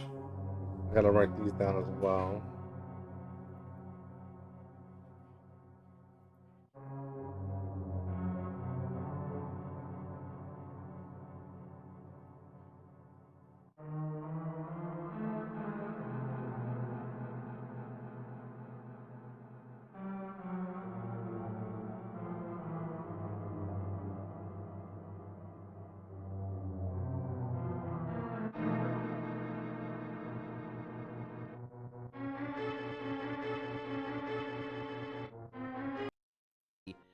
Cautious of that, because if you jump off, you got to redo that dungeon again. Dash over here and into the second part of Desert Palace. Push this block. You could push it in any direction. As long as you do it quickly, that I-beam will never see you. Grab this key, and now we're going to use a trick called key dashing.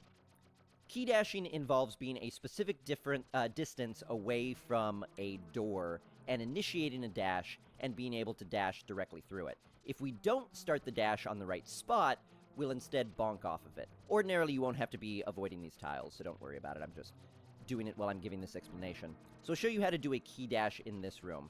As you come in and pick up this key from this pot, make sure you stay stuck along this bottom wall here. I'm just going to wait for the tiles to get out of here. Just one more after this one. There we go. Stay along this bottom wall here, and as you get to about in front of the door, do what we were talking about in Shashashashashala's house, and initiate a dash facing right, and then turn up, just like this. And that'll allow us to dash right through the door. There are a few different lineups that you have to learn just for where you key dash. I'll show you them. Don't feel like you need to learn all of them. It's something helpful as you start improving. Kill the popos, head through this door. We've got another key dash. If these popos get in your way, just slash them. Pick up that pot, pick up that key. To do this key dash, initiate a dash, kind of like we did to get that previous key, where you just scrape along this torch. If you scrape along that torch, just like that, you'll make it through every time. Oh, nice. Dash to the top here, grab this key from the upper right pot, head through the door. If you're missing any hearts, you've got 2 hearts in pots here. If you're missing any arrows, you've got arrows in this pot as well. I always like making sure I have more arrows than fewer, because you want to make sure you manage your resources as well as possible. Switch to the lamp. This Cyclops will awaken. You don't have to kill him, just avoid him as you light all these torches. Oops. There we are.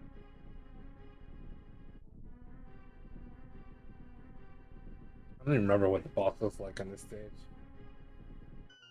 And as soon as that path is open, head through this door. I like to switch to the bow and arrow before I go through the door, because it allows me to do a similar audio cue that I did for Armos, and I'll show you what that is. Okay.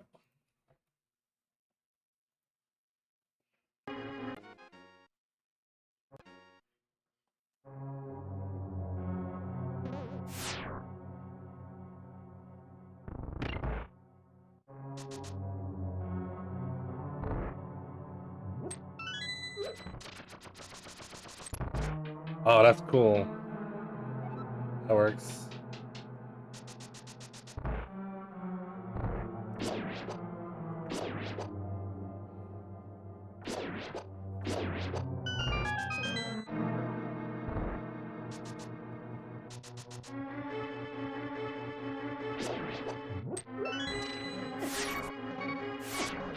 Oh no. That's not cool though. How much health did I lose? I lost a pretty decent amount. Wait, I thought I had.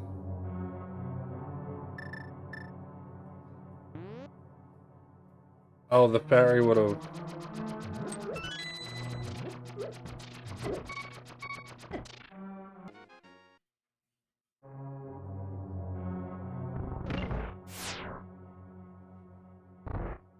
I'm just curious, are there any hearts? There's one there. Okay.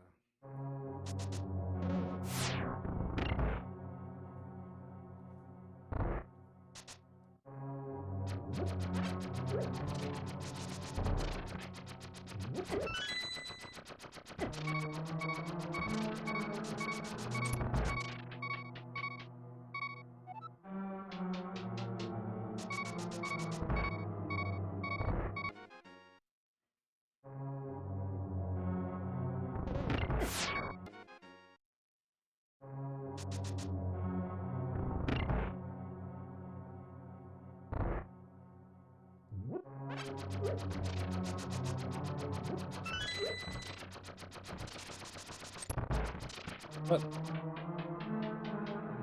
Didn't aim properly.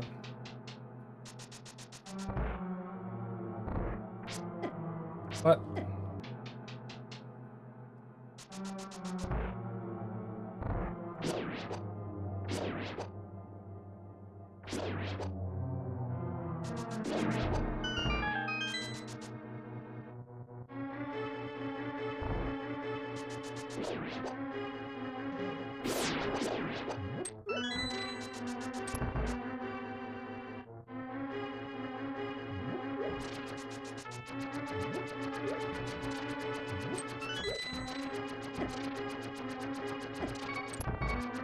Wait, did he do one there too? Like he did.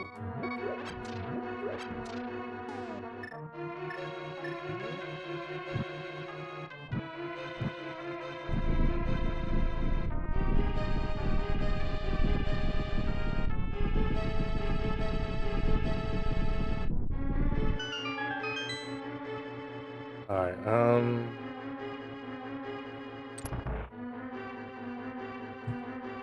how do I...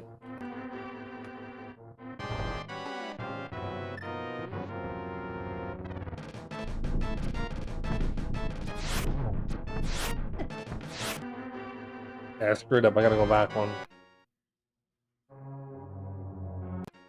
Let's go.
Okay, let's see how we do this.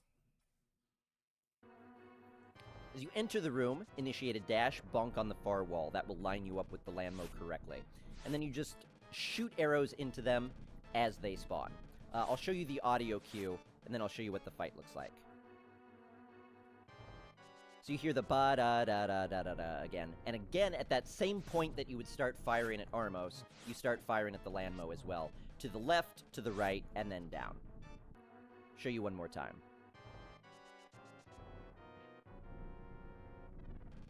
And then right at the start of the music is when you start firing your arrows. If you do it fast enough, you'll be able to get a few hits into them. This entire fight is mostly RNG from this point. Where they spawn after those initial spawns is random. So just do your best to chase them around, hit them with arrows, and swipe them if you need to. I usually find it a little bit easier to hit them with arrows by standing to the right or left of them, as opposed to the top or bottom, and then standing fairly close. It's just a matter of watching to see what this animation looks like and learning the timing for when they pop out. Each Landmo will take a total of 8 damage. You deal 1 damage with sword swipes, and you deal 2 damage with arrows. You also deal 2 damage with bombs, but I don't find the bomb method a very good method to learn as a beginner, simply because arrows is faster, so may as well just learn the faster way from the get-go. I also don't find bombs any easier than arrows. So that all having been said, this is about what the fight should look like. Immediately dash in and bonk to get our lineup. We shoot left, we shoot right, we shoot down. Look to see where they're going to pop out, get our lineups, shoot them. Now we're only down to 1, and when we're down to 1, its Earth shoots out in 8 different directions. So make sure you avoid the one that's coming toward you. Okay.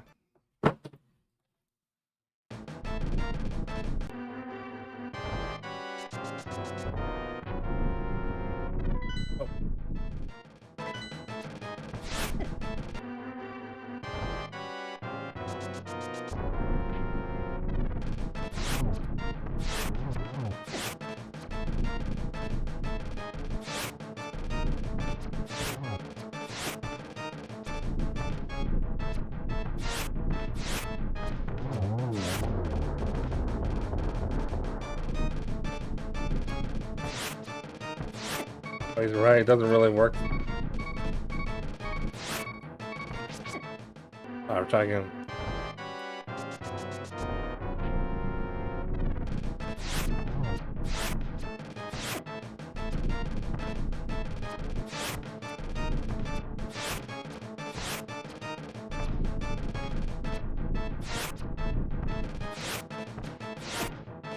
What?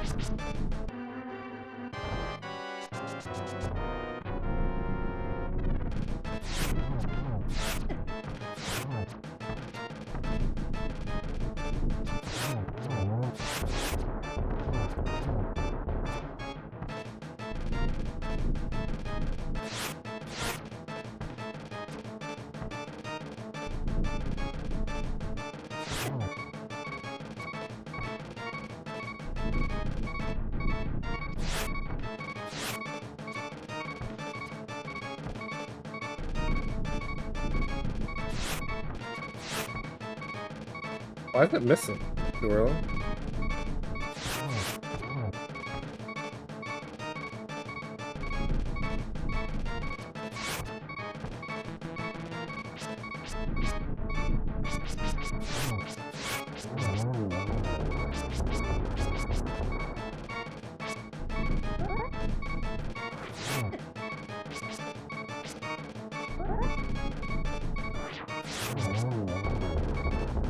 Yeah, it's a tough fight.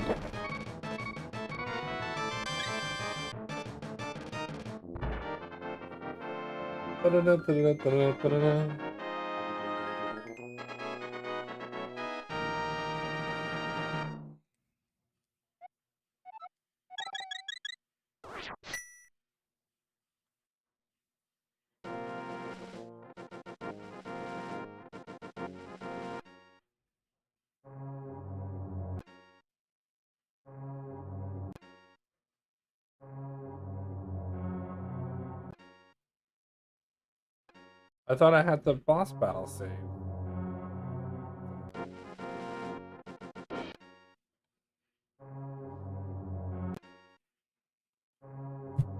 Alright, I guess we'll just do it again. Why not?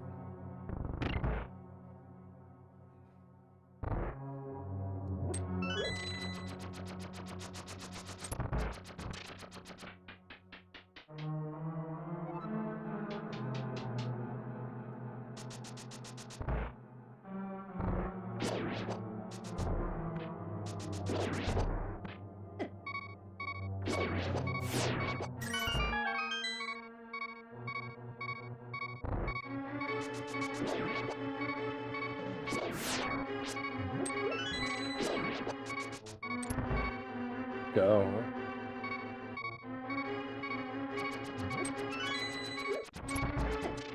Oh man.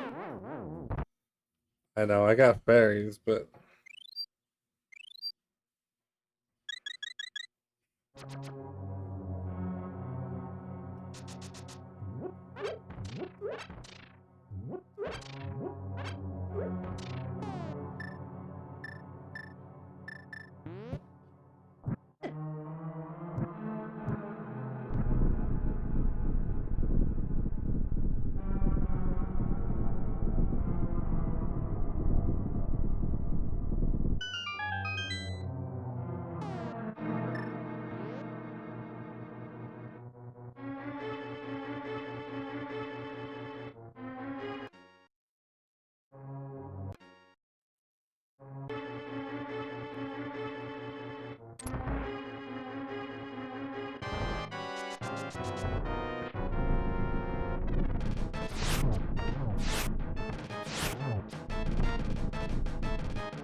I feel like the arrows aren't hitting, man.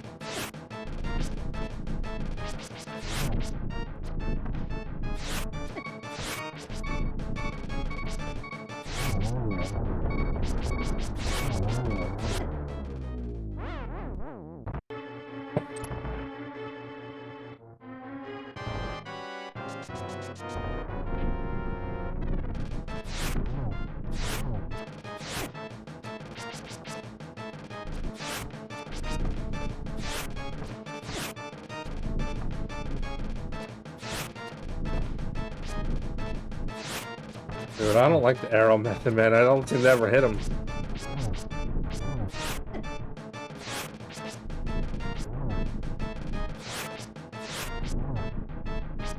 Obviously, it's probably less.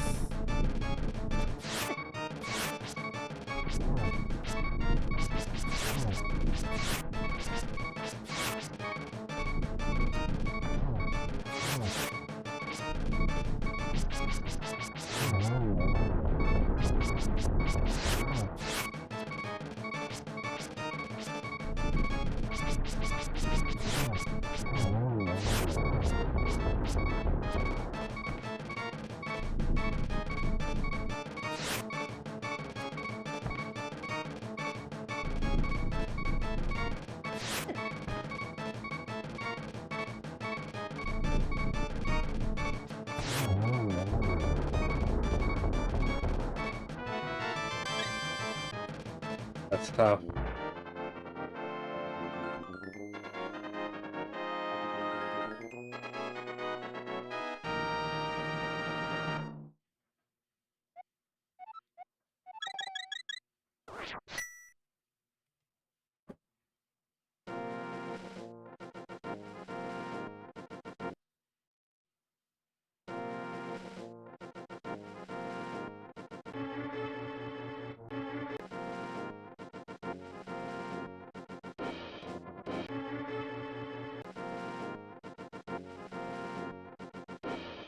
Okay.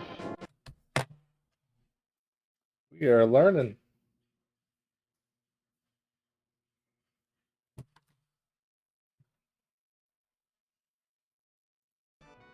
And that's the Landmo fight. Again, it is one of the more random fights, boss fights in the game. Just a lot of practice is all you do to get faster at this fight. Okay. Pick up this rock, dash over to the right, line up with this right wall here. It'll make the dash down a little bit easier. Just dash down from this point. What we're looking for is this spot right here. This kind of, you notice, looks like an octopus a little bit. And as you're dashing down, you want to stop at the top of the beak of the octopus, because now when you run right, you'll have a nice clear shot out of the desert. Keep following this path. Again, you want to be dashing as many places as you can go. Dash up here.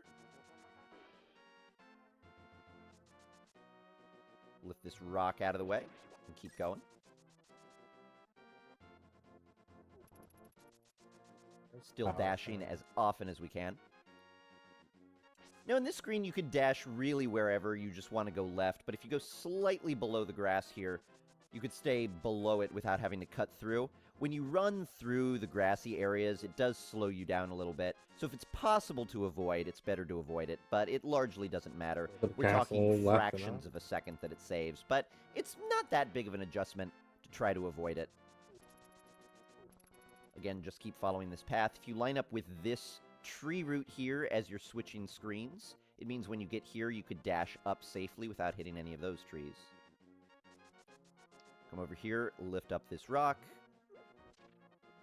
and head into the cave. Oh, yeah.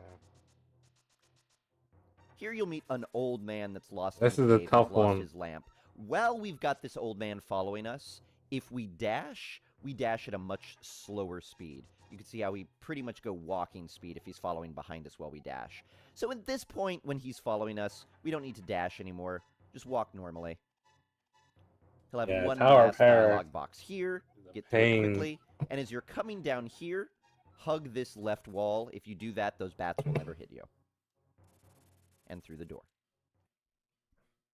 If you slash your sword here as you walk down, it just gives you a little bit better protection against those stone gophers that like to wander around.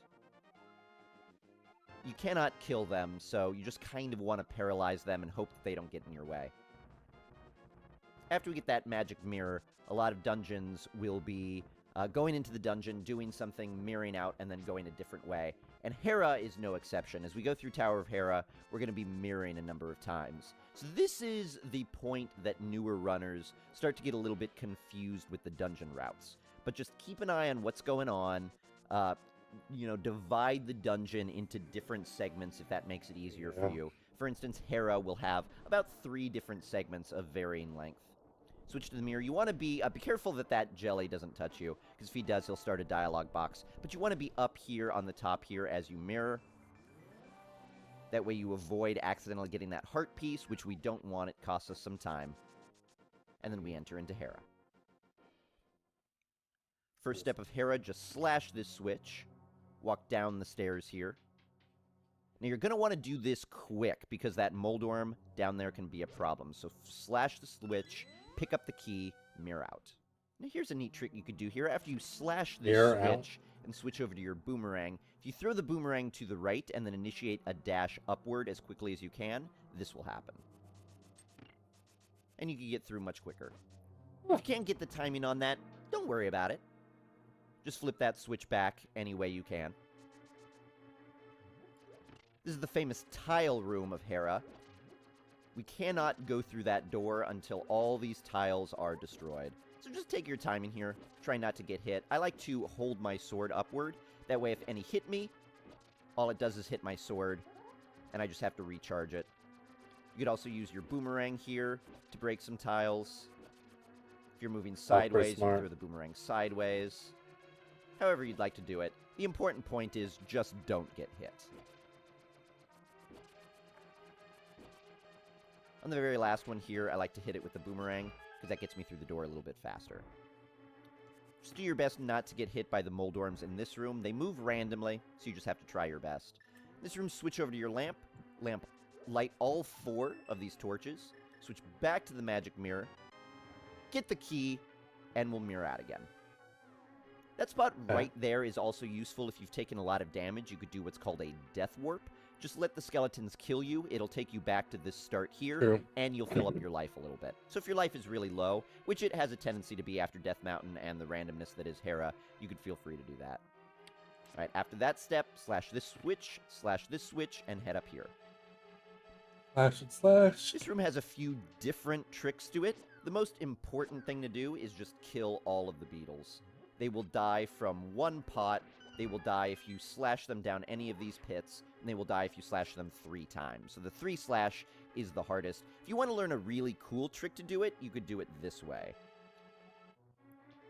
As you come up here, you make a quick movement to knock that beetle down the hole and flip the switch in the same slash and lift up the pots and kill the other 2 that way. Cool, Don't worry about mastering that. It's a cool looking trick, so it might be something you want to pick up, but don't worry about it too much. Hug this bottom wall here, and you could walk safely along this pit without falling in. You could also dash. I like to slash this. It's the safety switch. It'll get us some hearts right before the Moldorm fight if you need any. This room here is a lot of randomness. Just try to avoid these 2 mini Moldorms best you can. If you need a heart, that pot has one. This trick here is called the Moon Pearl Bomb Jump. It's one of the first tricks that most runners will learn. If you're playing on an emulator, it's a good idea to make a save state here, because you're probably going to have to try this a number of times. Slash your sword. This makes Link move slower as you've got it charged, so it's easier to control your movement. Back up until you're close to the pit. You don't have to be right on top of it or anything. As long as you're in between these 2 lines, in this area right here, this trick will work. Or the shield is lined up. All involving timing. So I'll show you the timing that I use. I drop the bomb, I count to 3, and then I make a dash to the left. And as long as you time it well, it'll work every time. So we drop a bomb, 1, 2, 3, start the dash, and we get blown across. Practice it, you'll get the hang of it. Oh, goodness. Find the Moon Pearl here, and then just walk down. If you're struggling a lot with that trick, you could also do it the normal way that casual runners will do. It involves walking up these stairs and falling down the proper pit. It's fine if you want to do it that way, but you will be doing a number of bomb jumps throughout the entire run, so it's a good idea to get a hang of it now when the stakes are a little bit lower. Since we flipped that safety switch, all of these pots here contain hearts. It's a great way to fill yourself up if you're needing some health. Pick up as many as you need, and then dash through this door up here. This is the Moldorm fight, and for casual runners, it's really hard, because not only does Moldorm hit you, which is kind of scary, but he can knock you off this pit, forcing you to come back up here again, resetting Moldorm's health completely. Obviously, we don't want that to happen, so we're going to do our best not to get knocked down. And the easiest way to do that is as soon as you go in, keep your sword out in front of you at all times. So we hold our sword out, and the reason we want to do that is when Moldorm knocks into us, instead of falling off and taking damage, we just tink backwards a little bit. And as long as you're holding in the opposite direction of the pit, for instance, if he knocks into us over here, as long as we're holding left, we won't fall down that pit. He got me from above, that's why he was able to do damage. But keep your sword out, practice a little bit. See, we ordinarily would have walked off there. We just kind of walk into the weakness that is his tail. If you're feeling a little bit more aggressive, you could also use some dashes, but you want to be really good at starting and stopping your dashes before you start going that route. So let's go ahead and kill him. On the very last hit, which will be the 6th hit, he starts moving around a little bit faster. Be a little bit more careful, but ultimately, you just want to kill him. The key to this fight, keep your sword out, hold in the direction against the pit you're going to fall in, and do your best not to fall off. He will take practice. You will get it. He's frustrating, though. Moldorm's frustrating.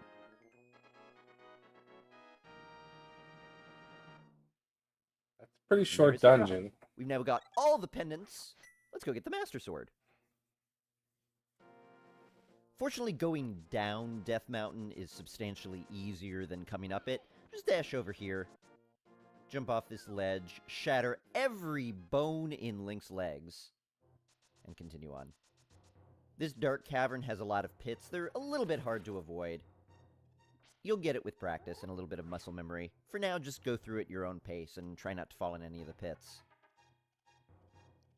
This room can be a bit of a troll room, because the tendency is to want to dash, And if you do that and don't stop in time, you'll bonk on that wall, you'll fall down the pit, you'll come back here. Terrible thing to have happen in a speedrun. So we use something called pause buffering, which is hitting the pause button to open the item menu. Gives us a little bit more time to evaluate our position on the screen and make a decision. Looks a little bit like this. You start a dash, and as you feel like you're getting close, you hit the pause button, switch over to the boomerang because that's the next item that we'll be using. Then we have enough time to stop that dash, make it through the door. Okay. We're going to head down to the Lost Woods to get the Master Sword. The Lost Woods, very appropriately, is a place that's very easy to get lost in, particularly if you're a casual runner. I like to enter the Lost Woods on the screen transition from up here. Reason being that when you initiate your dash, that pickle monster will be less likely to electrocute you. Look out for that crow. He tends to be a troll sometimes. You can pick up this mushroom either now or on the way back. I like to pick it up on the way back, just because it does respawn, so you could potentially pick it up twice. It's a little bit safer if you get it on the way back, but whatever works for you. Dash up here, be careful not to bonk there. It's easy to do. And get the Master Sword. If you are doing just a Master Sword run, your timer stops the moment you hit A to pick up the Master Sword. So if that's all you're doing, congratulations, you've made it to the Master Sword. You've completed your Master Sword run. But if you're planning to do the full... That's all we need.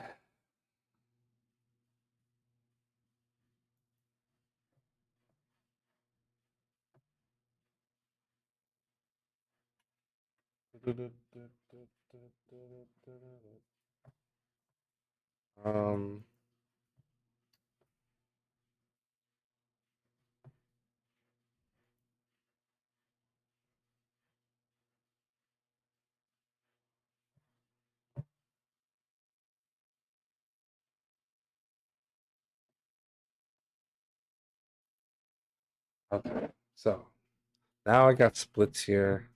Big key right side, power glove, 24 arrows.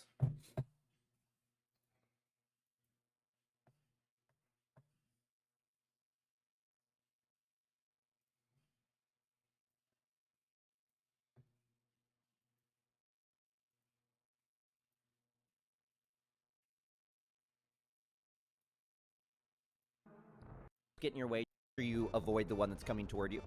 Instead, bonk off of it. Ordinarily, you won't have to be avoided to get that again. And again, at that same, a lot of practice is all. Pendant. Big key, right side. Power glove. Oh, yeah, power glove. Then we exit. Enter. Palace. Second.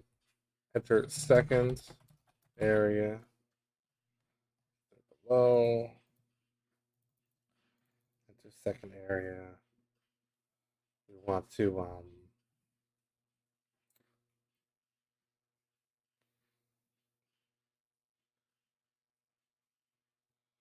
win. I'm just trying to Line up. You shoot left. And being able to dash directly through the it. doors. It's great. Shoot arrows into them.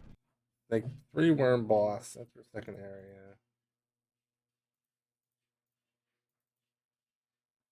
This is get pendant 2.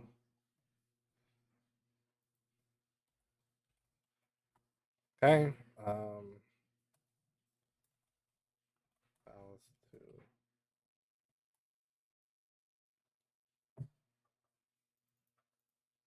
And after that, we leave and we head to Tower Peck.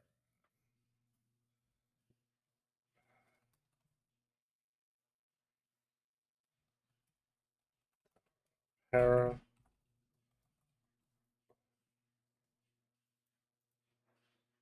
All right.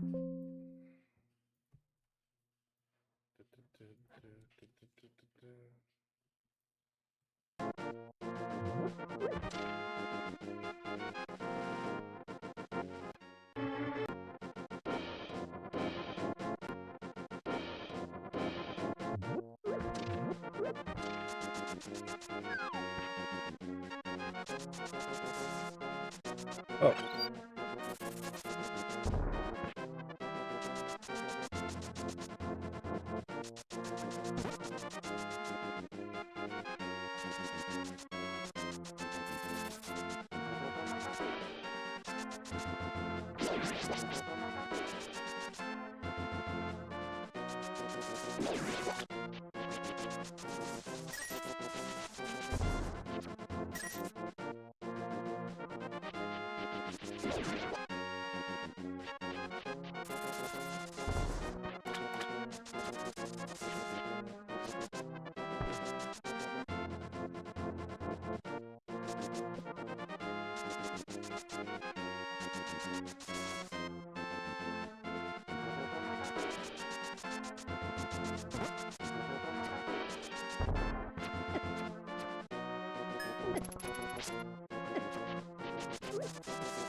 Okay, so this should be a save.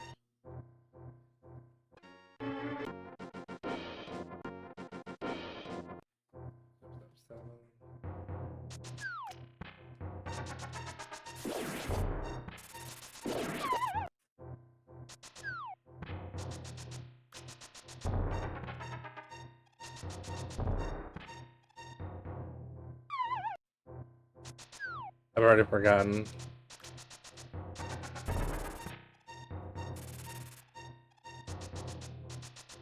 Oh yeah, I'll die right there.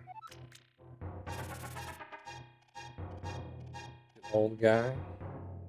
I feel like that's a good split. Yeah, get old guy. And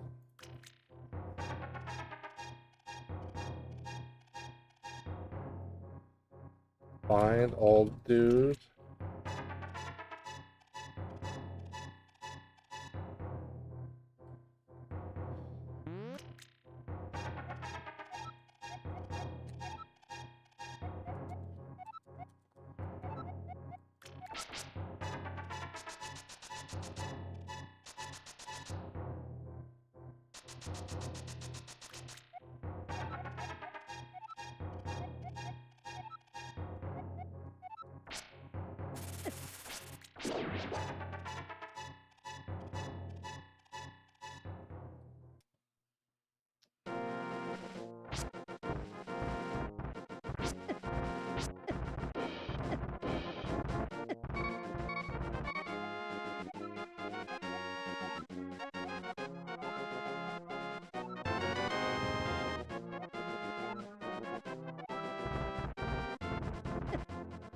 I died.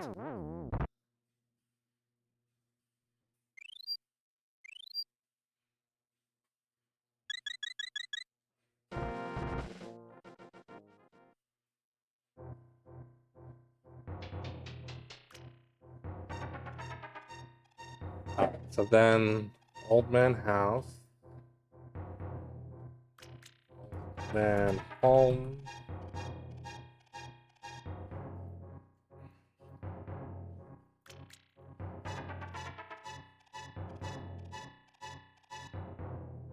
Much go walking, just walk normally. He'll have one last dialogue box here, get through it quickly, and as you're coming down here, hug this left wall. If you do that, those bats will never Oh, hug the left wall. I didn't know that. and through the door. If you slash your sword here as you walk down, it just gives you a little bit better Yeah, protection. I probably against should have those done that. Stone gophers that like to wander around. You cannot kill them, so you just kind of want to paralyze them and hope they don't get in your way. After we get that magic mirror, a lot of dungeons will be going into the dungeon, doing something, mirroring out, and then going a different way. And Hera is no exception. As we go through Tower of Hera, So we're gonna be skipping all mirroring that, a number of going times. up. So this is the point that newer runners... Okay. We don't want to do this.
Huh?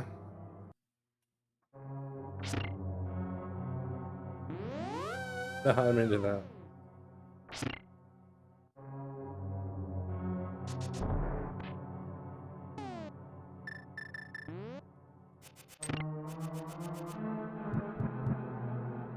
I think he ignores that. Hold on. start to get a little bit confused with the dungeon routes. But just part piece, which we don't want, it costs us some time. And then we enter into Hera. First step of Hera, just slash this switch, walk down the stairs. Oh, so we're gonna go down first. Okay.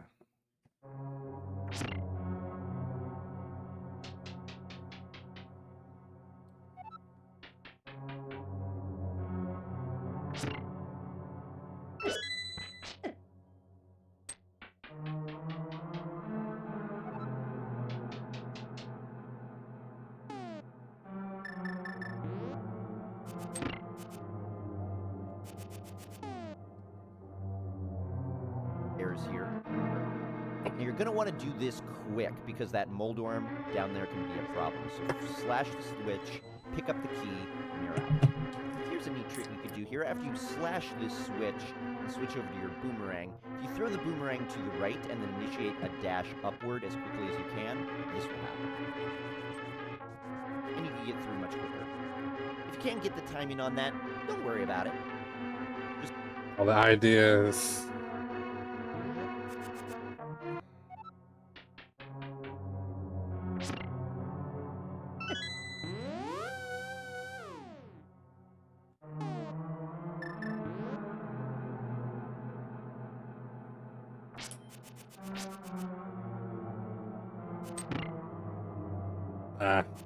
I don't know if that trick's worth getting right now. Just flip that switch back any way you can. Start to get this room, switch over to your lamp. Ways. First step of Hera, just slash this switch. Walk down the stairs here. Now you're going to want to do this quick because that moldorm down there can be a problem. So slash the switch, pick up the key, mirror out. Here's a neat trick you could do here. After you part piece, which we don't want, it costs us this quick because through that door quicker. If you part piece, which we don't want, it costs. Here's a neat trick you could do here. After you slash this switch and switch over to your boomerang, if you throw the boomerang to the right and then initiate a dash upward as quickly as you can, this will happen. And you can get through much quicker.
Oh my goodness.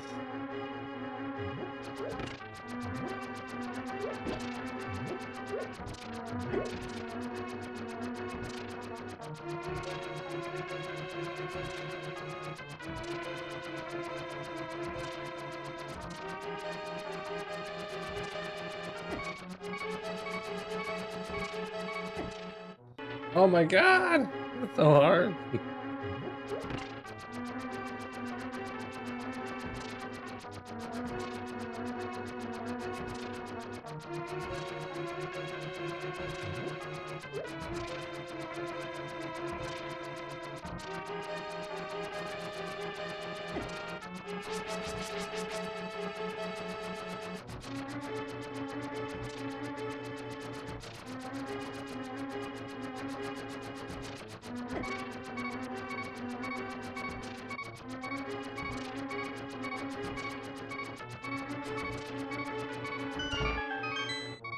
Jeez.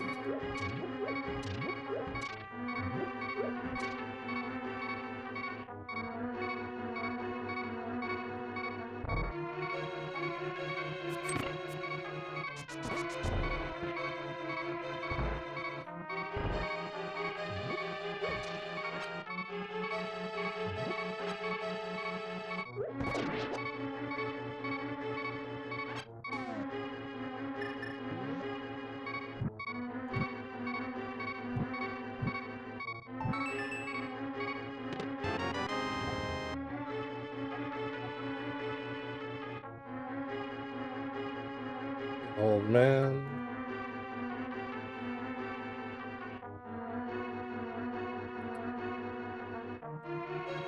Enter palace.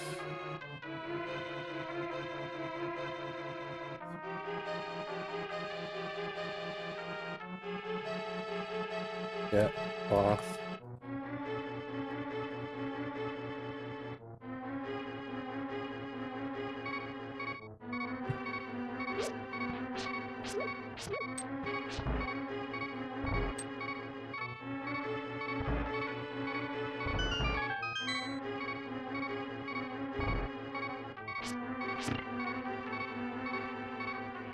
Oh no, then we exit. I forgot.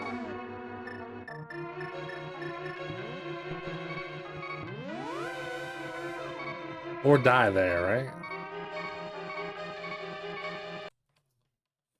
Okay. If you can't get the timing on that, don't worry about it. Just flip that switch back any way you can. This is the famous tile room of Hera. We cannot go through that door until all these tiles are destroyed. So just take your time. Oh, the boomerang, I Try not to forgot. get hit. I like to hold my sword upward. That way if any hit me, all it does is hit my sword, and I just have to recharge it. You could also use your boomerang here to break some tiles. If you're moving sideways, you can throw the boomerang sideways. The boomerang's However you'd actually like to pretty do it. helpful. The important point is just don't get hit. On the very last one here, I like to hit it with the boomerang, because that gets me through the door a little bit faster. Alright. Just do your best not to get hit by the Moldorms in this room. They move randomly, so you just have to try your best. In this room, switch over to your lamp. Light all 4 of these torches. Switch back to the magic mirror. Grab the key, Get the magic key, mirror, get the hell and out. we'll mirror out again. That spot right there is also useful if you've taken a lot of damage. You could do what's called a death warp. Just let the skeletons kill you. It'll take you back to this start here, and you'll fill up your life a little bit. So if your life is really low, which it has a tendency to be after Death Mountain and the randomness that is Hera, you could feel Okay, free so to do this that. last section. Alright, after that step, slash this switch, Okay, now we're going into the right. Okay. This room has a few different tricks to it. The most important thing... Okay.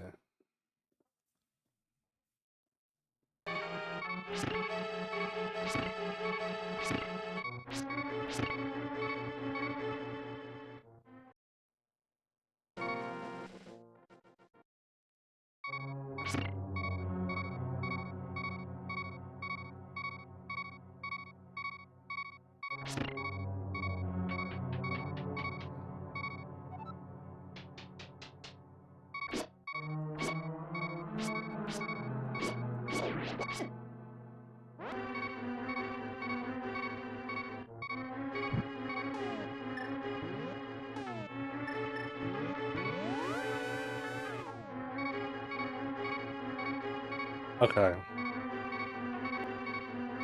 We got the key. Let's take a death.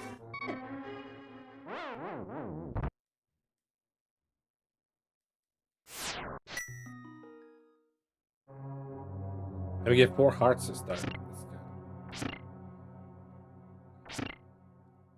good. We're gonna make a save state here. No, I hit the wrong button.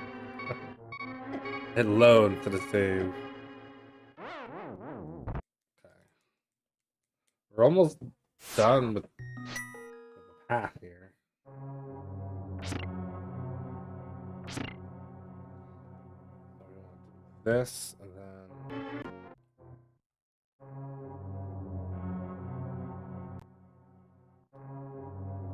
run.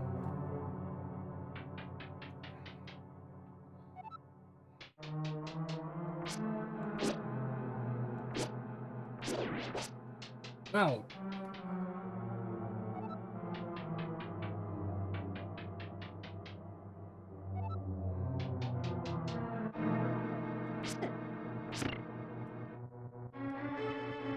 What?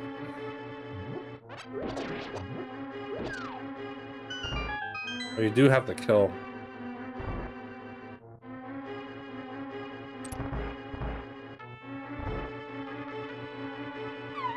No. Do that.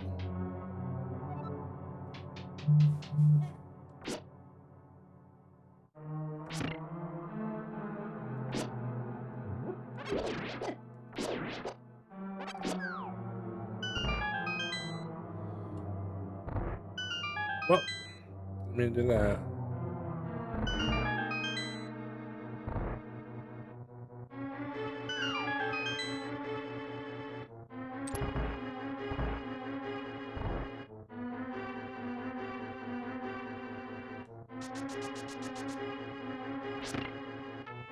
Safety hearts.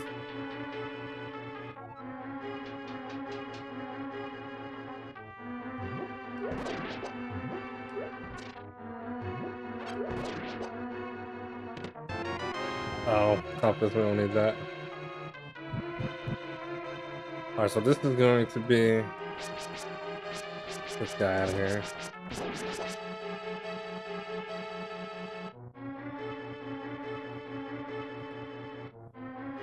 Bomb trick. Shift 10. Let's see, bomb trick. Thing to do is just kill all of the beetles. They will die from one pot. They will die if you slash them down any of these pits, and they will die if you slash them 3 times. So the 3 slash is the hardest. If you want to learn a really cool trick to do it, you could do it this way. As you come up here, you make a quick movement to knock that beetle down the hole and flip the switch in the same slash and lift up the pots and kill the other 2 that way. Don't worry about mastering that. It's a cool looking trick, so it might be something you want to pick up, but don't worry about it too much. Hug this bottom wall here, and you could walk safely along this pit without falling in. You could also dash.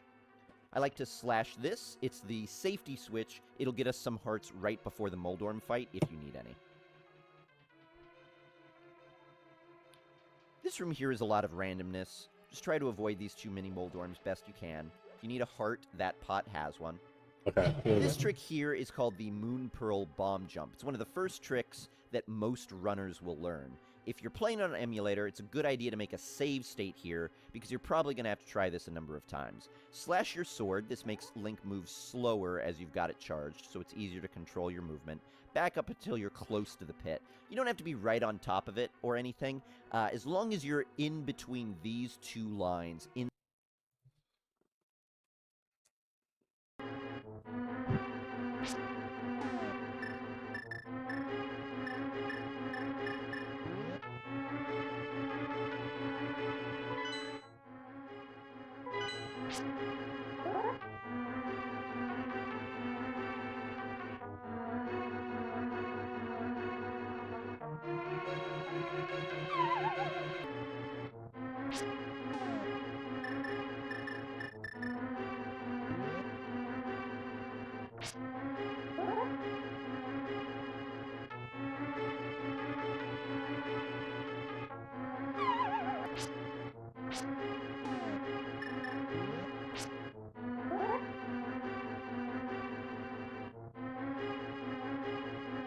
What if my ears are right lined up with the thing? in this area right here, this trick will work. This is a trick all involving timing. So I'll show you the timing that I use. I drop the bomb, I count to 3, and then I make a dash to the left. And as long as you time it well, it'll work every time. So you drop a bomb, 1, 2, 3, start the dash, and you get blown across.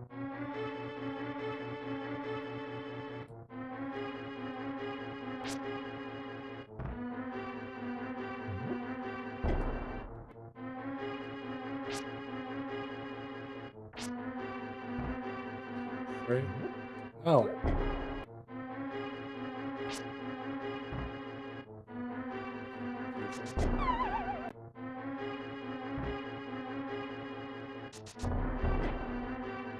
Ah.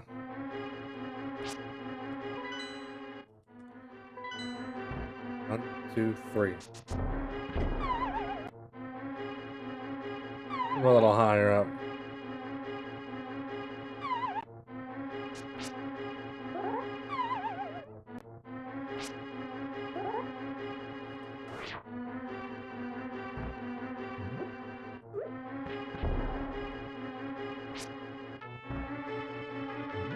Come on, man. I'm hitting the wrong button.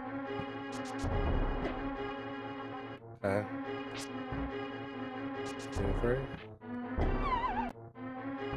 1, 2, 3.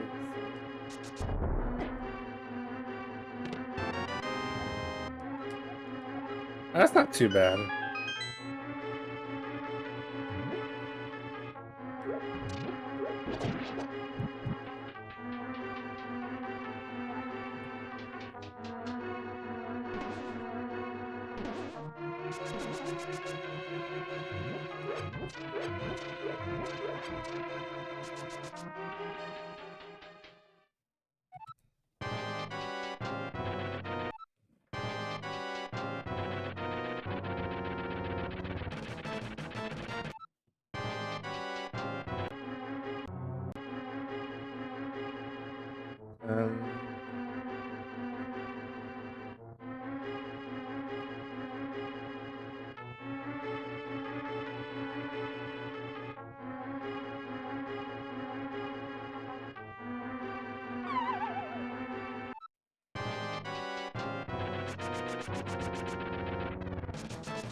No! Instantly fell, man.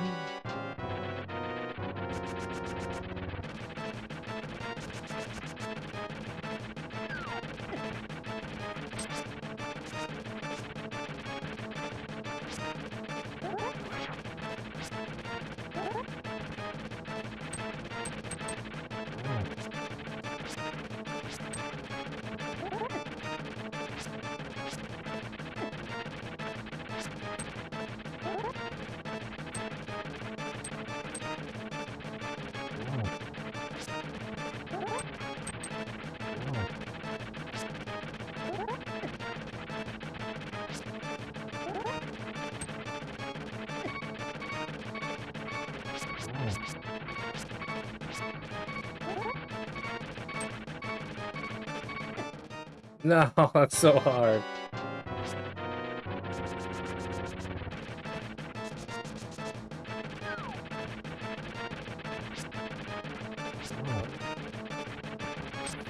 No. No.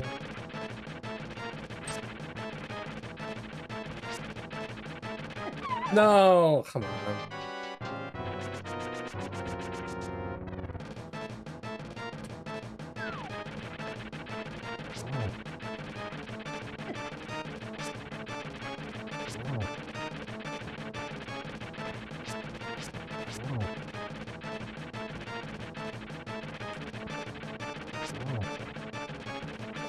Five.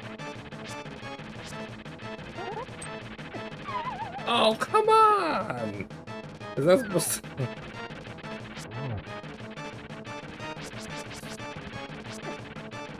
So...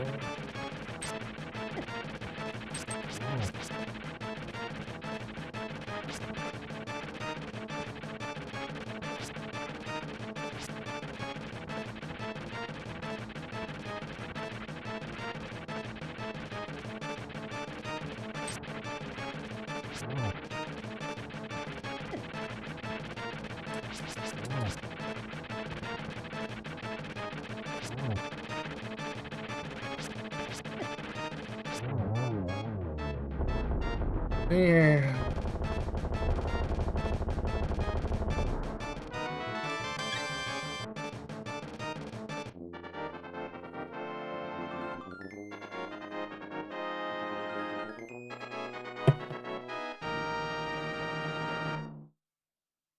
Do-doon, do-doon, doon.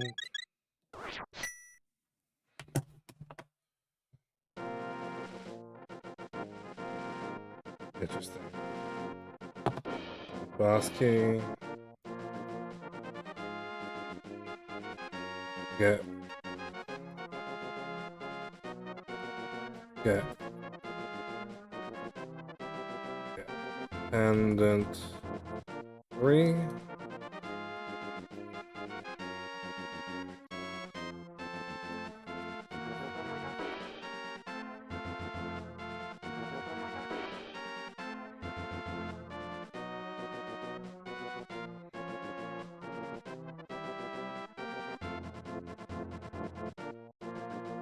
Yeah.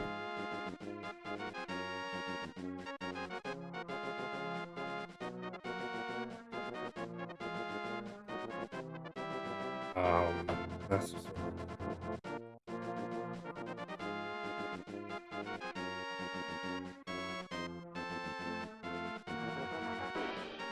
Alright, now we got all the splits. Except for some reason.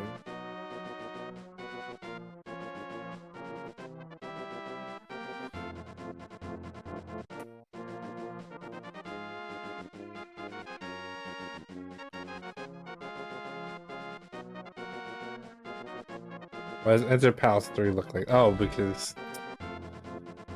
Old man.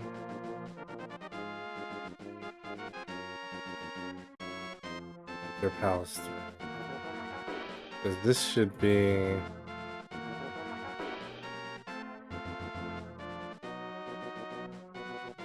This should be Path the Palace 3.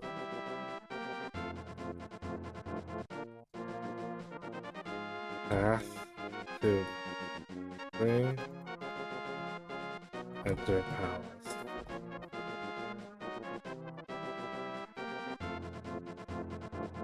There we go.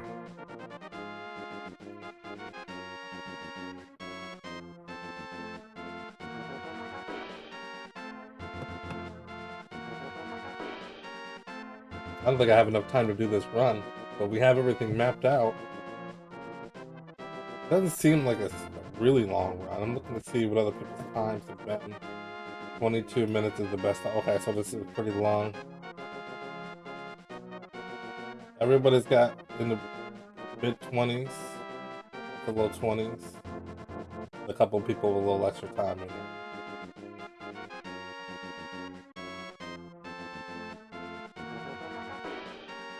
World record 23. It's crazy how many people have better than world record time on these sheets. I mean, it's just the first section, obviously, but like almost everybody has pace for world record. Probably because they might be missing some strats for later in the game, skipping some things. It's gonna happen. All right, well, tomorrow night we should be able to get a run of this. I could try, it just would take too long. I gotta go to bed. I gotta set up for Easter tomorrow, cook some dinner. Ham. And other stuff. I'm not sure what I'm making actually. Yeah, that's gonna do it. Time for bed. For anybody who's lurking or watches after the fact, make sure you're not subscribed on the YouTube channel. Get me up there. I got 680. It was 681, so somebody must have accidentally clicked. Oh yeah, that is that. Have a great night, and see you next time. I know this is not a very fun video to watch necessarily, but now I'm just going to be playing the game tomorrow, so learning has been mostly achieved. Have a great night.